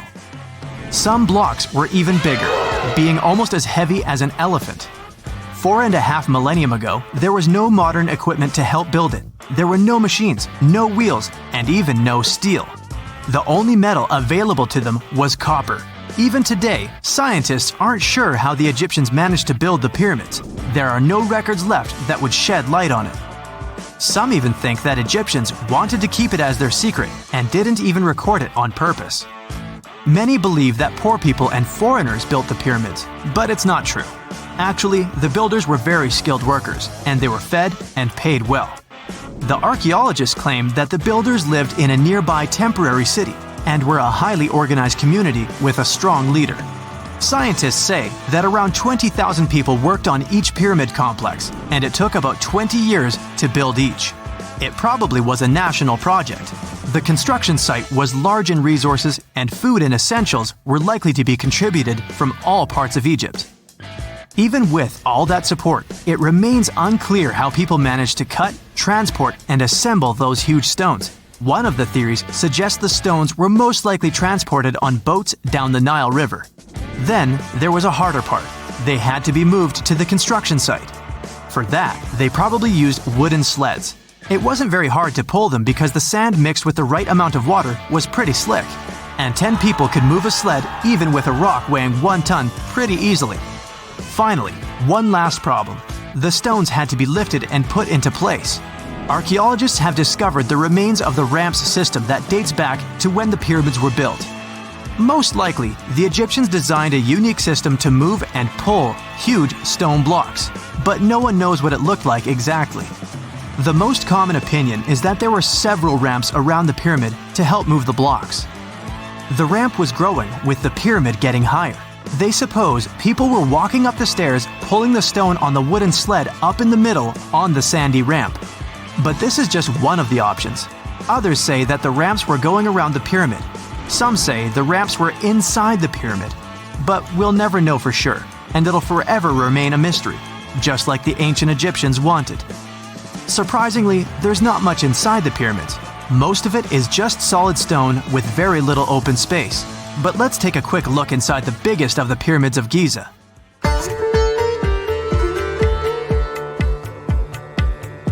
From the entrance, there are two stairs, one going down and the other one going up. The descending one takes you to a chamber located underground. That's where the pharaohs are, but not in this pyramid because Khufu wanted to stay higher. The underground room is partly unfinished. The room with Khufu's sarcophagus is called the King's Chamber. It's upstairs and then through the tall and long Grand Gallery. Below the King's Chamber, there's a room called the Queen's Chamber. There are no queens though, and no one is sure why the room is called this. Unfortunately, none of these have any hieroglyphs on the wall. They're just bare. If you want to see them, you should go to the other rooms that are decorated. Those pieces of art are depictions of ancient Egypt's culture and daily life. The texts allow researchers to study their language and grammar. Sadly, the treasures that once were here in the pyramid are long stolen. From that room, there are several tunnels for an unknown purpose. There are many tunnels and passages inside the pyramids. There are many chambers and shafts and secret ways. Scientists have been sending little robots with cameras there for some decades already. And the robots did discover another chamber a bit upstairs with hieroglyphs on the walls. But even today, much of the pyramids is still unknown, and there's no so-called building plan of the pyramids. Egyptians did create a mystery no one can crack for 4,500 years already. Scientists recently started to X-ray the pyramid to learn what's inside it without entering it and its narrow, mysterious tunnels. Most people know that pyramids were built as grand tombs for the pharaohs, designed to ensure they had a smooth journey to the afterlife. The Great Pyramid of Giza, for instance, was constructed for the pharaoh Khufu. But what most people don't know is that this whole pyramid building trend started right here with the step pyramid of Djoser about 4,700 years ago. This massive structure was built for Pharaoh Djoser, a ruler from Egypt's 3rd dynasty. It rises 7 layers high above the ground and stands about 200 feet tall. We think of it today as a phenomenal architectural project, but for ancient Egyptians, the step pyramid of Djoser turned out to be more like a massive experiment, a trial run, if you will, to perfect their building skills before they moved on to even more ambitious pyramids. Reaching new heights is super exciting, but the real mystery is what is going on below the ground. In this pyramid's underground labyrinth, there is a network of tunnels stretching about 3.5 miles long, and some researchers believe these tunnels might have been part of a sophisticated water system that could completely change what we think about pyramid construction. Let's talk about this massive complex located in Saqqara. Surrounding the pyramid, there's what's known as a dry moat, a continuous trench that is up to 164 feet wide and almost 2 miles long. It forms a sort of rectangular shape around the pyramid. This trench has an average depth of about 65 feet. Now, if you were to add up all the earth and rock they dug out to create this moat, it would be about 10 times the volume of the step pyramid itself. For the longest time, people just assumed this trench was nothing more than a huge quarry, a place where they dug up stone and clay to build the step pyramid. Makes sense, right? But when you take a closer look, it doesn't add up. The trench is too narrow and deep to be practical for mining, and its layout doesn't match anything we know about ancient Egyptian quarrying methods. Plus, some sections of the trench are actually covered with a rocky ceiling, which would have made it nearly impossible to use as a quarry. Another theory suggests that the dry moat had some kind of spiritual significance. Maybe it was a sacred place, where souls of nobles gathered to serve the late king in the afterlife. There are even niches in the walls that work as a hint at this spiritual function. But most researchers believe that this purpose likely developed much later, long after the complex was built for Djoser. So what was the moat really designed for? In 2020, a researcher came up with a pretty intriguing idea. It is possible that this trench was actually designed to collect and manage water, especially after heavy rainfalls. Now, that makes sense when you consider the location.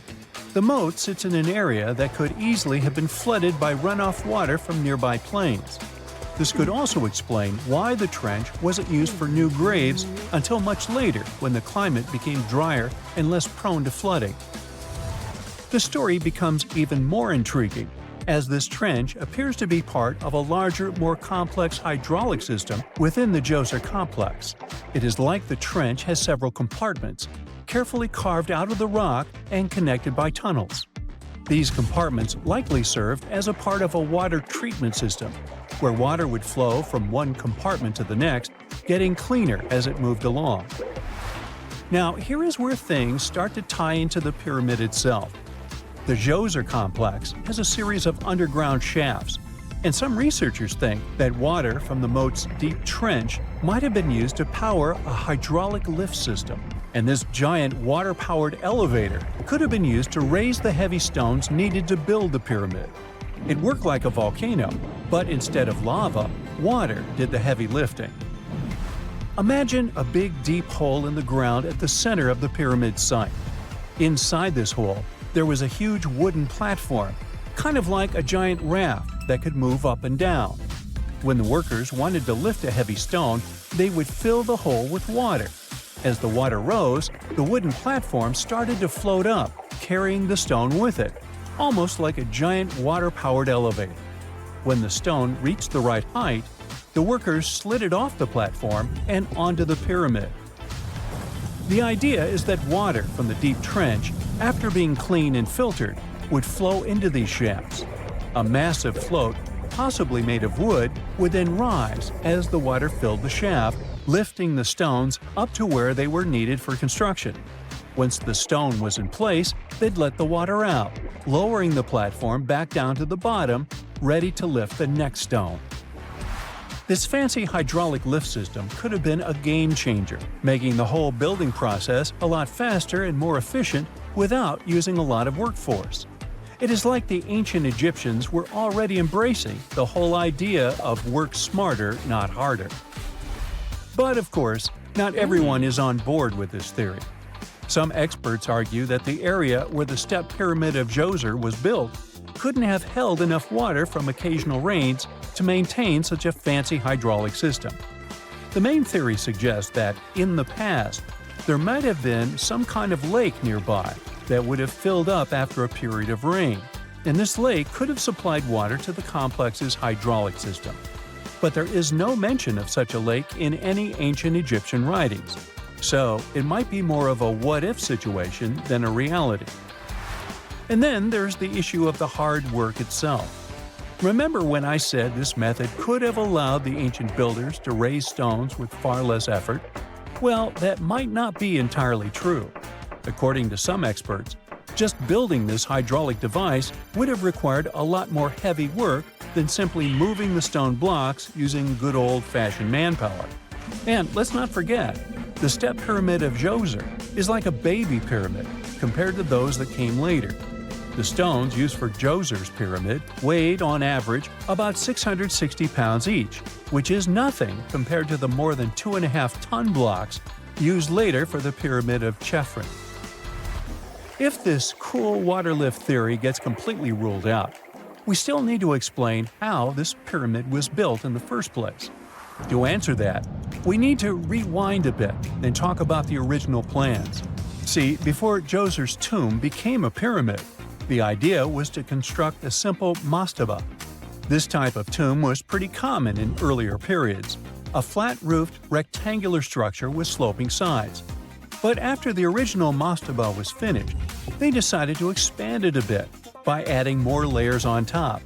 And then they added even more layers, until the construction reached 6 distinctive steps, each one smaller than the previous. And they probably did all this by raising those heavy stones using ramps, not a water-powered elevator. There is still so much we don't know about the step pyramid of Djoser. More research is definitely needed to fully understand how this system worked, or if it even existed at all. But the idea of using water to help build the pyramid adds a whole new layer to our understanding of ancient Egyptian engineering. It's a powerful reminder of just how clever and resourceful those builders were, using the natural landscape and the power of water to create one of the most iconic monuments in history. Imagine working 7 days a week on a large-scale construction site. You, along with thousands of others, carry millions of stone blocks, and put them on top of each other according to a complex system. You work without modern construction equipment. You have no air conditioning or constant access to water. It's so hot outside that you can fry eggs on the road. You've been building the pyramid for decades, and now, when it's finally done, you enjoy the result of the colossal work of thousands of people. You're looking at a giant cultural monument of global value that will freeze in time and amaze people for tens of thousands of years. A few thousand years have passed. People in the 21st century see the pyramids and are like, "Wow, I can't believe humans have built this." Yeah, the people who built the pyramids wouldn't have appreciated such a theory. But actually, there are reasons to believe that people built it using some fantastic technology. From the outside, it seems the Great Pyramids are just big triangles of stone. People just put some heavy blocks on top of each other, and that's it. In fact, the design seems too perfect to be true. The pyramid consists of more than 2 million blocks. They lay so close to each other and are so even that you couldn't squeeze even a thin sheet of paper between them. Scientists still can't figure out the exact technology for building the Egyptian pyramids. One of the biggest and most famous is the Great Pyramid of Giza. This huge construction, well known all over the world, has one big secret. There should be a capstone on top of the pyramid. It's a triangular-shaped stone block, a small pyramid on top of a huge one. It's also called a pyramidion. The builders of ancient Egypt made it out of granite and limestone and covered it with gold. No records or old drawings prove that there was a pyramidion at the top of the Great Pyramid of Giza. But there's another ancient Egyptian structure with such a triangle, the Red Pyramid. It was built before the Great One, and its capstone has survived to this day. Archaeologists have found and reconstructed it. But where could the capstone of the Great Pyramid be?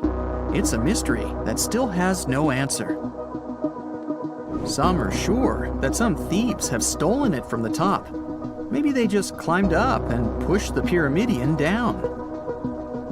It makes perfect sense. The capstone was probably the most valuable element of the pyramid.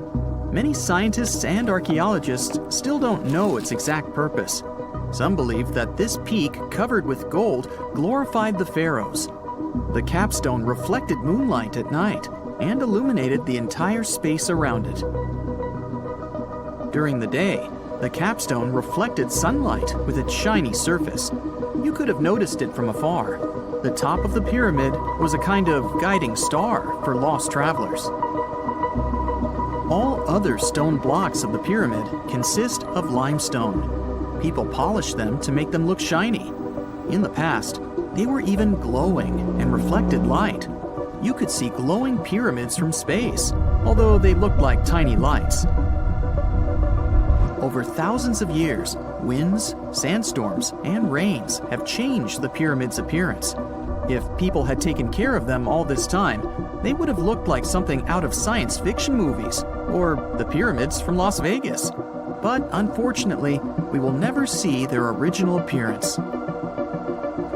Some archaeologists and scientists believe that the capstone could absorb the sun's energy and distribute it evenly throughout the pyramid. No one knows precisely why the Egyptians needed this technology. There's a theory the pyramids are ancient energy systems. The pharaohs applied this energy to use some unique technologies that were more advanced than all the achievements of the 21st century. And the triangular shape of the pyramids was ideal for boosting this electromagnetic energy. In theory, solar radiation, or electromagnetic forces, accumulated at the top of the pyramid, filled the inner rooms, and then went down the walls to the base. Any surface distortion could prevent the flow from spreading, so they had to create a perfectly smooth surface. That's why they installed the blocks so that nobody could squeeze a needle or razor blade between them.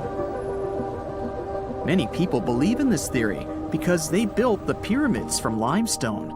This material can hold energy inside itself. In the inner part, they created granite deposits to cause air ionization, that is, to create an electric charge. They also dug channels under the pyramid for water to transmit electricity. And at the top, they put a gold capstone, the best conductor of electricity. So, this is how you get a great power generator. Different cultures used similar technologies to create electricity all over the world. But these are all theories. If it had been working, humanity would have used these technologies today. There are mentions of the metal industry, chemistry, engineering, physics, mathematics, and astronomy in some ancient records. Most scientists don't believe in all these things. We know the detailed stages of the technology's development in different cultures. In the 21st century, scientists, historians, and anthropologists can track the evolution of all modern devices. If people had created some technological inventions in ancient times, the history of the world would have looked different. Perhaps all the achievements of antiquity could have been wiped off the face of the earth by global cataclysms, and it can happen to us. Just imagine how people would dig up a laptop in 5,000 years. Perhaps they wouldn't understand what kind of device it is. Another Egyptian wonder surrounded by mystery is the statue of the Sphinx. The Egyptians carved it out of a single massive piece of limestone about 4.5 thousand years ago. But scientists still don't know the exact date of its construction or who built it. People painted the Sphinx in different colors, so it looked much brighter and more vivid in the distant past. It was shining just like the Great Pyramids. Anyway, time hasn't only changed its appearance, but its name too. Initially, the Egyptians called it Horemheb. The Greeks renamed it the Sphinx about a few hundred years after it had been built. The Sphinx emphasized the greatness of the rulers of Egypt. It also performed a symbolic function of a watchdog guarding the tomb of the pharaoh and the paths leading to it. This version sounds realistic, since archaeologists have discovered many secret entrances at the foot of the Sphinx. Perhaps these rooms and intricate tunnels lead to underground halls with treasures. And treasures don't always mean gold and jewelry.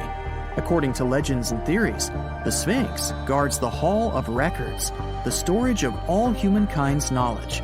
The information about the ancient mythical state of Atlantis could be there. You can find many detailed maps of the internal dungeons of the Sphinx on the internet. They show structures 12 stories deep under the statue. It looks like a small city filled with gold, scrolls of knowledge, and various ancient artifacts. But don't believe all these maps. These are just theories. Several thousand years have passed, but people have very little information about it. Archaeologists know that there are still many strange and exciting things about the Sphinx that are still undiscovered. Some locals are afraid to research because they believe they can awaken something terrible from the underground depths. Therefore, it's mostly scientists from other countries who conduct the excavations. In 1998, scientists discovered strange tunnels leading to empty rooms under the Sphinx. They realized that some people tried to get there through tunnels in the past, and maybe those people took all the treasures that were there. One of the legends says that some powerful artifact lays beneath the Sphinx. Its technology can change the whole world, but the locals are hiding it because it can damage the planet. Some believe that you can find evidence of unknown technologies painted on the granite walls in the pharaoh's tombs. But most likely, these paintings and signs tell us the myths and legends of ancient Egypt. But what if Egyptian symbols and drawings are detailed instructions for using ancient technologies? What if the locals that lived at that time thought, people in the future won't be able to get energy themselves. Let's leave some detailed instructions for them. Anyway, there are many riddles and theories. In reality, the search for answers is a dangerous undertaking, since it's not easy to get into the underground halls. Excavations can ruin the structure of the entire Sphinx. Any person inside the tunnels may get lost and never be able to find their way back. Besides, it costs a lot of money. Now, what would be awesome is if people could invent some device that could scan underground areas and show their detailed models.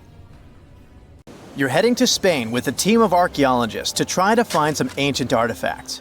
You get lucky and uncover one of the greatest treasures of the Iberian Bronze Age. Iberian refers to the Bronze Age culture of Portugal and Spain. So you find and unearth coins, jewelry, vases, vessels, and two pretty strange items. One is something like a part of a scepter, and the other resembles a bracelet. And you know what's strange about them? They're connected with space. In 1963, several miles away from the city of Vienna, Spain, scientists discovered the treasure of Vienna, one of the most significant gold hoards from the Bronze Age. Interestingly, are there bronze treasures from the Golden Age? Never mind. All the gold found dates back to sometime between 1500 and 1200 BCE, except for that scepter and bracelet. They were made by inhabitants of another planet, so their production date is unknown. Okay, that's a joke. However, a small part of this joke is true. When scientists studied the found gold, they discovered that those two items were made of iron. So what, you might think? Well, the catch is that in the Bronze Age, people didn't mine or manufacture iron. Work with this metal began around 850 BCE, about 400 to 700 years after the creation of the treasure of Vienna. How is this possible? A clue to this mystery can be found in ancient Egypt. In the tomb of Pharaoh Tutankhamun, an iron dagger was found, which was also made of similar iron. But this dagger was much more valuable than all the others. And that's because it was made from a space object, a meteorite. Yeah, that bracelet and scepter were also made of meteoritic iron. Its difference from Earth metal is that cosmic iron has a high nickel content, so it all makes sense. People from the Bronze Age couldn't mine iron from the deep bowels of our planet, but nothing prevented them from collecting iron falling from the sky. Just imagine how cool it is to have jewelry or a dagger made of material that has traveled millions of years through the vast expanses of space. Perhaps it even contains particles of an ancient extinct star. Today, these two artifacts from the treasure of Vienna are the oldest recorded items in the Iberian Peninsula made of meteoritic iron. Now, with everything in its place, you can turn your attention to all the wealth of the treasure of Vienna. It contains 66 items: bowls, bracelets, bottles, gold jewelry, 3 silver bottles, and an amber gold button. 22 pounds of ancient gold. People hid it, and only after 3,000 years we were able to discover it. This archaeologist's dream can be found in the Vienna Museum, where exhibits from different time periods are presented, from prehistoric times like 50,000 years ago to the present day.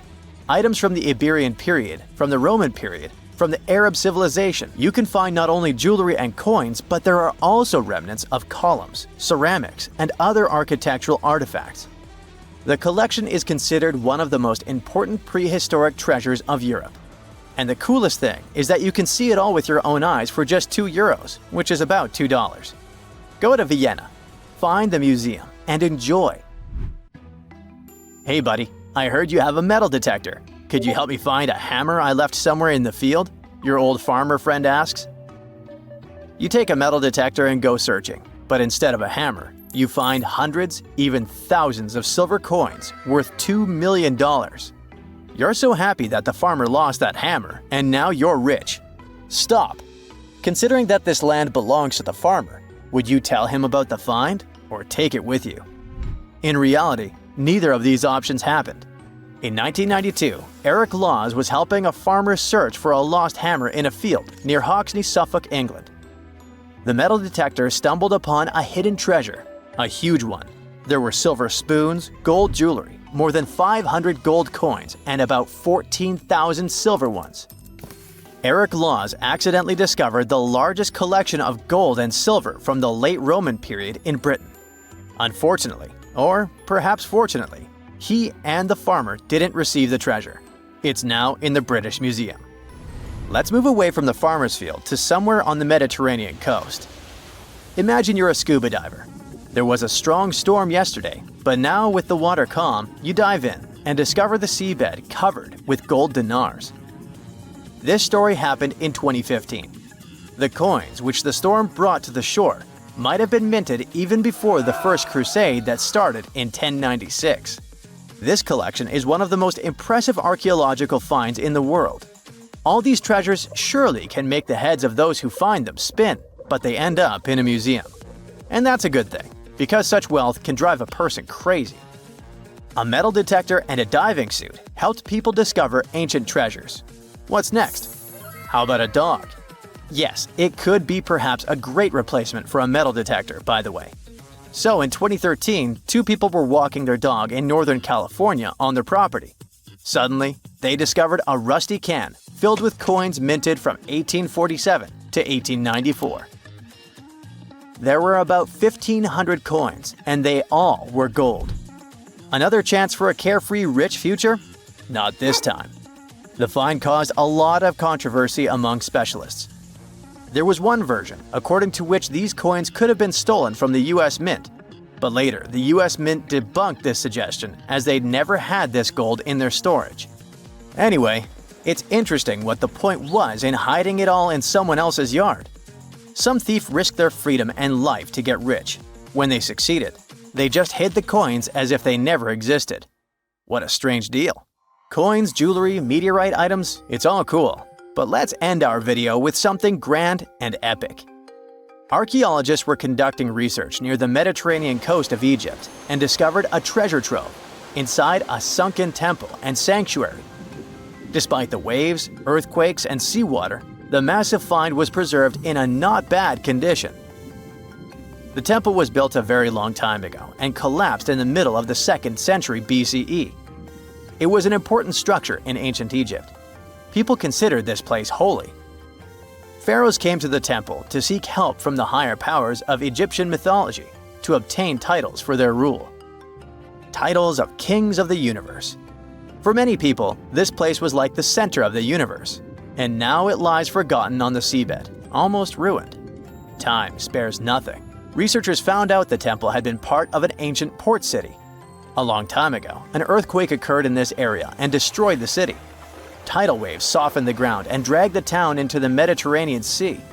While studying the temple, scientists found many secret treasures there: silver ceremonial instruments, gold jewelry, and alabaster vessels.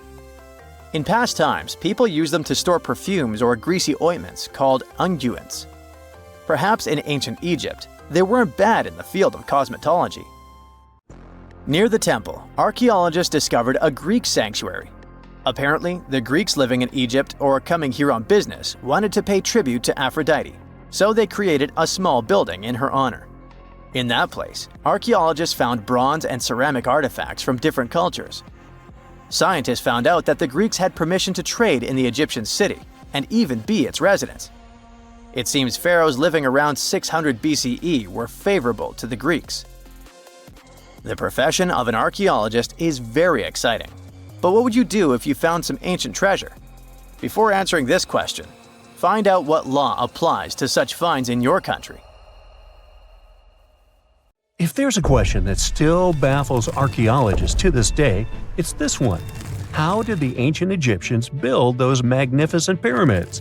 As far as we know today, their resources were quite limited, especially in terms of tools and building materials. We still don't have a fully satisfying answer, but hey, we've got some pretty amazing theories worth considering.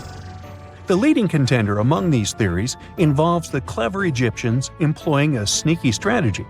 Now picture this. They constructed a slanted and curving mound made of bricks, earth, and sand encircling the pyramid to be. As the pyramid grew taller and taller, they simply increased the height and length of this wacky structure. It's like they were playing an ancient game of Jenga. Now, how did they get those massive stone blocks up there?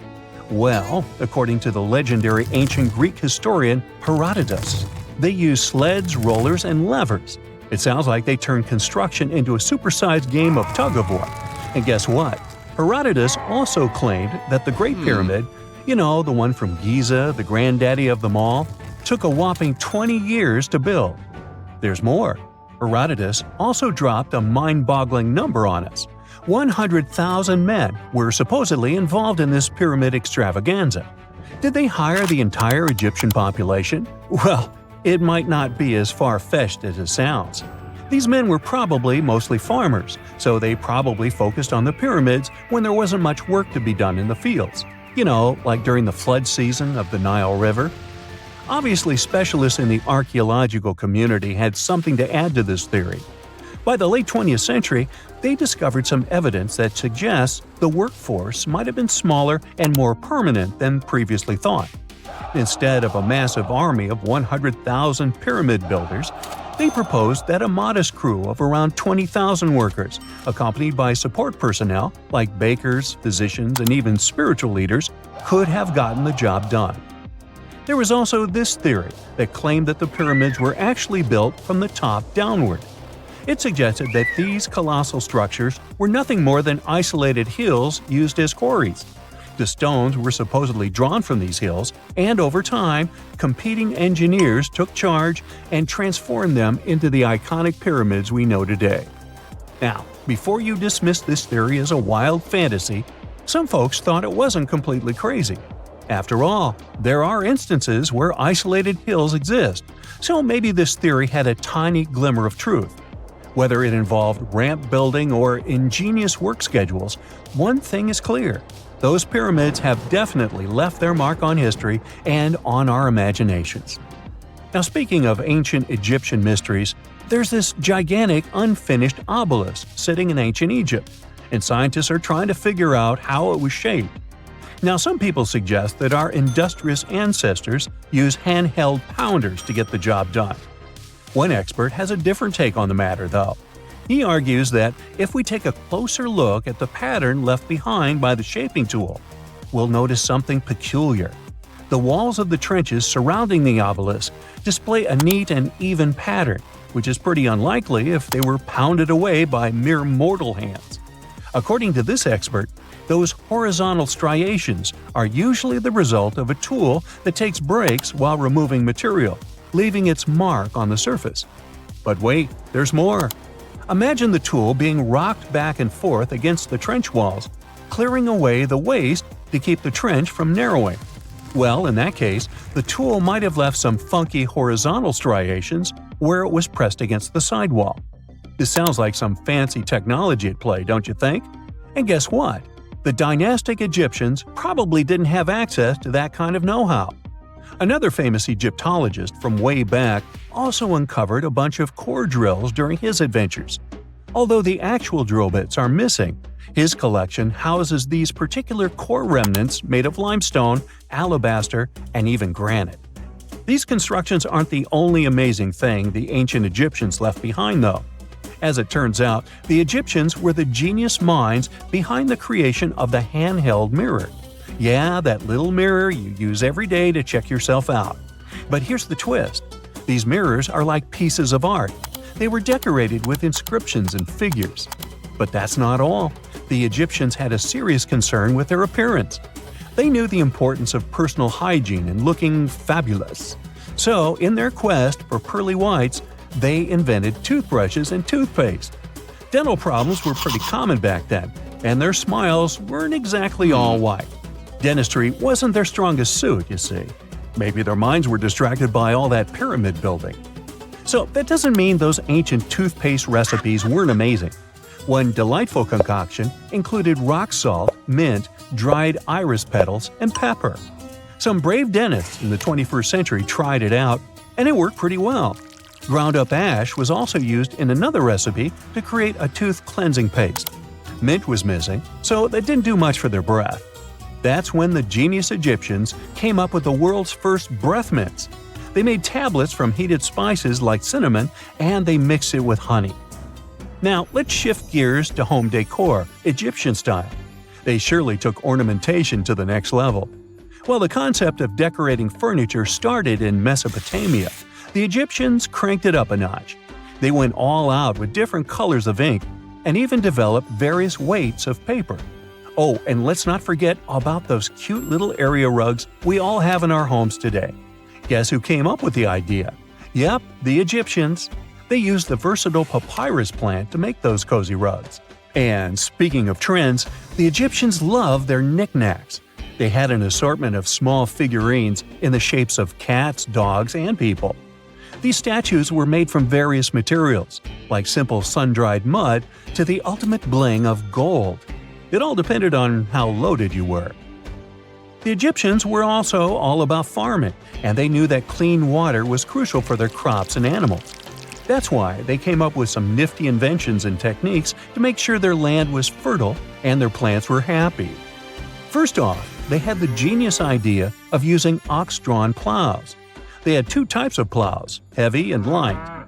The heavy plow would strut its stuff, cutting deep furrows in the soil, while the lighter plow followed behind, fluffing up the earth.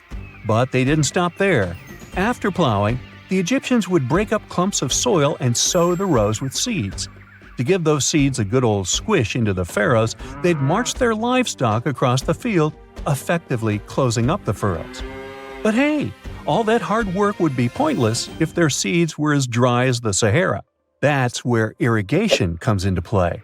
The Egyptians were so good at it that other cultures, like the Greeks and Romans, couldn't help but copy their techniques. Now let's switch gears and talk about the marvelous architecture of ancient Egypt. These folks weren't just skilled farmers, they were also architectural maestros. They built these fancy canals to carry water to farms and villages, and boy, did they know how to make those canals look pretty. Just imagine strolling along a canal lined with ornate structures. The pharaoh Ramesses the Great was quite the overachiever when it came to construction. One of his mind-blowing creations was the construction located at Abu Simbel. This building was designed so that twice a year, the sun would shine directly into it and illuminate the statues of Ramesses. And let's not forget about the corbelled arch. Without this architectural gem, we'd be missing out on some mind-boggling structures like the Great Pyramid. The Egyptians knew how to make things stand tall and proud, thanks to their engineering and construction wizardry. They built grand halls and inner sanctums that make your jaw drop. And some of these temples doubled as astronomical observatories. In 1850, French scientist Auguste Mariette went to Egypt looking for manuscripts, but accidentally found a head of a sphinx sticking out of the dunes. He cleared the sand and figured out the sphinx was guiding the entrance to some underground construction. Several months later, he finally entered the Serapeum of Saqqara. Inside, he found an enormous granite sarcophagi with remnants of 64 bulls. Scientists are still amazed by the tech that the ancient Egyptians used to transport those enormous boxes. The Serapeum was built around the year 3000 before the Common Era. It was an underground tomb built to honor the sacred Apis bulls of ancient Egypt. It had a long hallway, almost 500 feet long, with giant stone rooms on both sides. Some of the sarcophagi weighed as much as 50 average cars, and all of them were made with super precision with exact 90-degree angles. These sarcophagi were beautifully decorated with hieroglyphs and carvings that told stories about the lives and importance of the Apis bulls. Now, there are 24 sarcophagi left. In ancient Egypt, Apis bulls were very special animals connected to the deity Ptah. They thought the bulls carried Ptah's spirit and wisdom, helped the pharaoh, and protected the Egyptians. Priests looked for special markings on young bulls to find Apis bulls.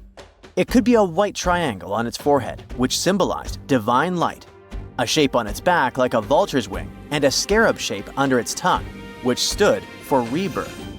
If a bull had these signs, they believed it was chosen by Ptah and treated it like royalty. The chosen bulls lived in a special temple in Memphis, the city where they worshipped Ptah. They received the best care and offerings from visitors who wanted their blessings. When an Apis bull passed away, it was treated with great honor and mummified. When Mariette entered the Serapeum, he noticed traces of rollers on the gallery's floor and found 2 wooden horizontal winches. Each had 8 levers. Later, other explorers saw double rails. The burial chambers were lower than the hallway floor. To get the boxes into place, workers filled the chambers with sand so the sarcophagi could be rolled in straight. Then they slowly removed the sand to gently lower the boxes into perfectly cut spaces in the bedrock. A carved stone sign found in the Serapeum said it took 28 days to move just one sarcophagus and its lid into its spot during the time of Ptolemy II. The extreme precision of the sarcophagi with 90-degree angles also has an explanation. Ancient Egyptians wrote texts, or rather, papyrus, on geometry a long time ago. It shows that they knew the approximate number pi and could calculate the volume of a pyramid with its top cut off. If they could figure out complicated math like that back then, it makes sense that they could also carve perfectly flat surfaces 500 years later. All this sounds pretty legit, but some people think certain things don't add up here. The size of boxes is way larger than the size of bulls, yet they buried pharaohs in tiny coffins that barely fit their bodies. The sarcophagi are made out of granite with crazy precision, and they could have just used limestone, which would have made things way easier. The transportation of the boxes seems pretty simple, but only in theory. If one person could pull about 440 pounds, then at least 250 people would be needed to pull just one box. The tunnels in the Serapeum are really narrow, only about 2 feet wider than the boxes themselves. There's no way hundreds of people could have squeezed into those tight spaces to pull the boxes. And even if they did, how would they turn the box in the cramped corridor, lower it into its niche, and place it perfectly in the middle? Somehow, they did this 24 times, and every box is centered perfectly. Plus, the chambers were dusty, and there were no signs of soot from lamps. This means they must have worked in almost complete darkness. The real use of the boxes could also be different. A long time ago, even before the Egyptian pharaohs ruled, the local people already knew how to use fermentation. It happens when tiny organisms called yeast eat certain ingredients like starch and turn them into gas and ethanol. So someone in ancient Egypt probably put food like barley, bread, and even meat inside a giant stone box, then closed it tight with a heavy lid. These stone boxes, carved from granite, were so precisely made that they were almost completely sealed, so nothing could escape from it. As the yeast inside the box started working, it created more and more CO2 gas. It built up pressure inside the box. The granite boxes were incredibly strong. They could handle more pressure than a car tire can hold. When granite was squeezed under such pressure, its crystals produced a tiny electric charge. This effect was possible because granite contains quartz, a material that reacts to pressure this way. The process also needed meat or animal parts, possibly to help the yeast grow better. Meat contains something called oleic acid, which yeast needs to keep growing and to survive the bad effects of the ethanol it produces. As the pressure inside the box kept growing, the combination of gases and electricity made these boxes not just ancient fridges, but powerful energy systems. Over time, the pressure inside got so strong that it could push the lid open and the gas would escape with a pop. But when people rediscovered the Serapeum in 1850, they found old drawings that showed piles of stones stacked on top of some of the box lids. So, someone long ago probably tried to make the lids even heavier by adding extra weight to make it harder for the gas pressure to push them open. This extra weight also meant the quartz crystals in the granite could keep creating more electricity under all that pressure. If someone opened one of these stone boxes thousands of years later, they would only find bones from bulls that were placed in the box. And that's exactly what Mariette discovered in the 1850s.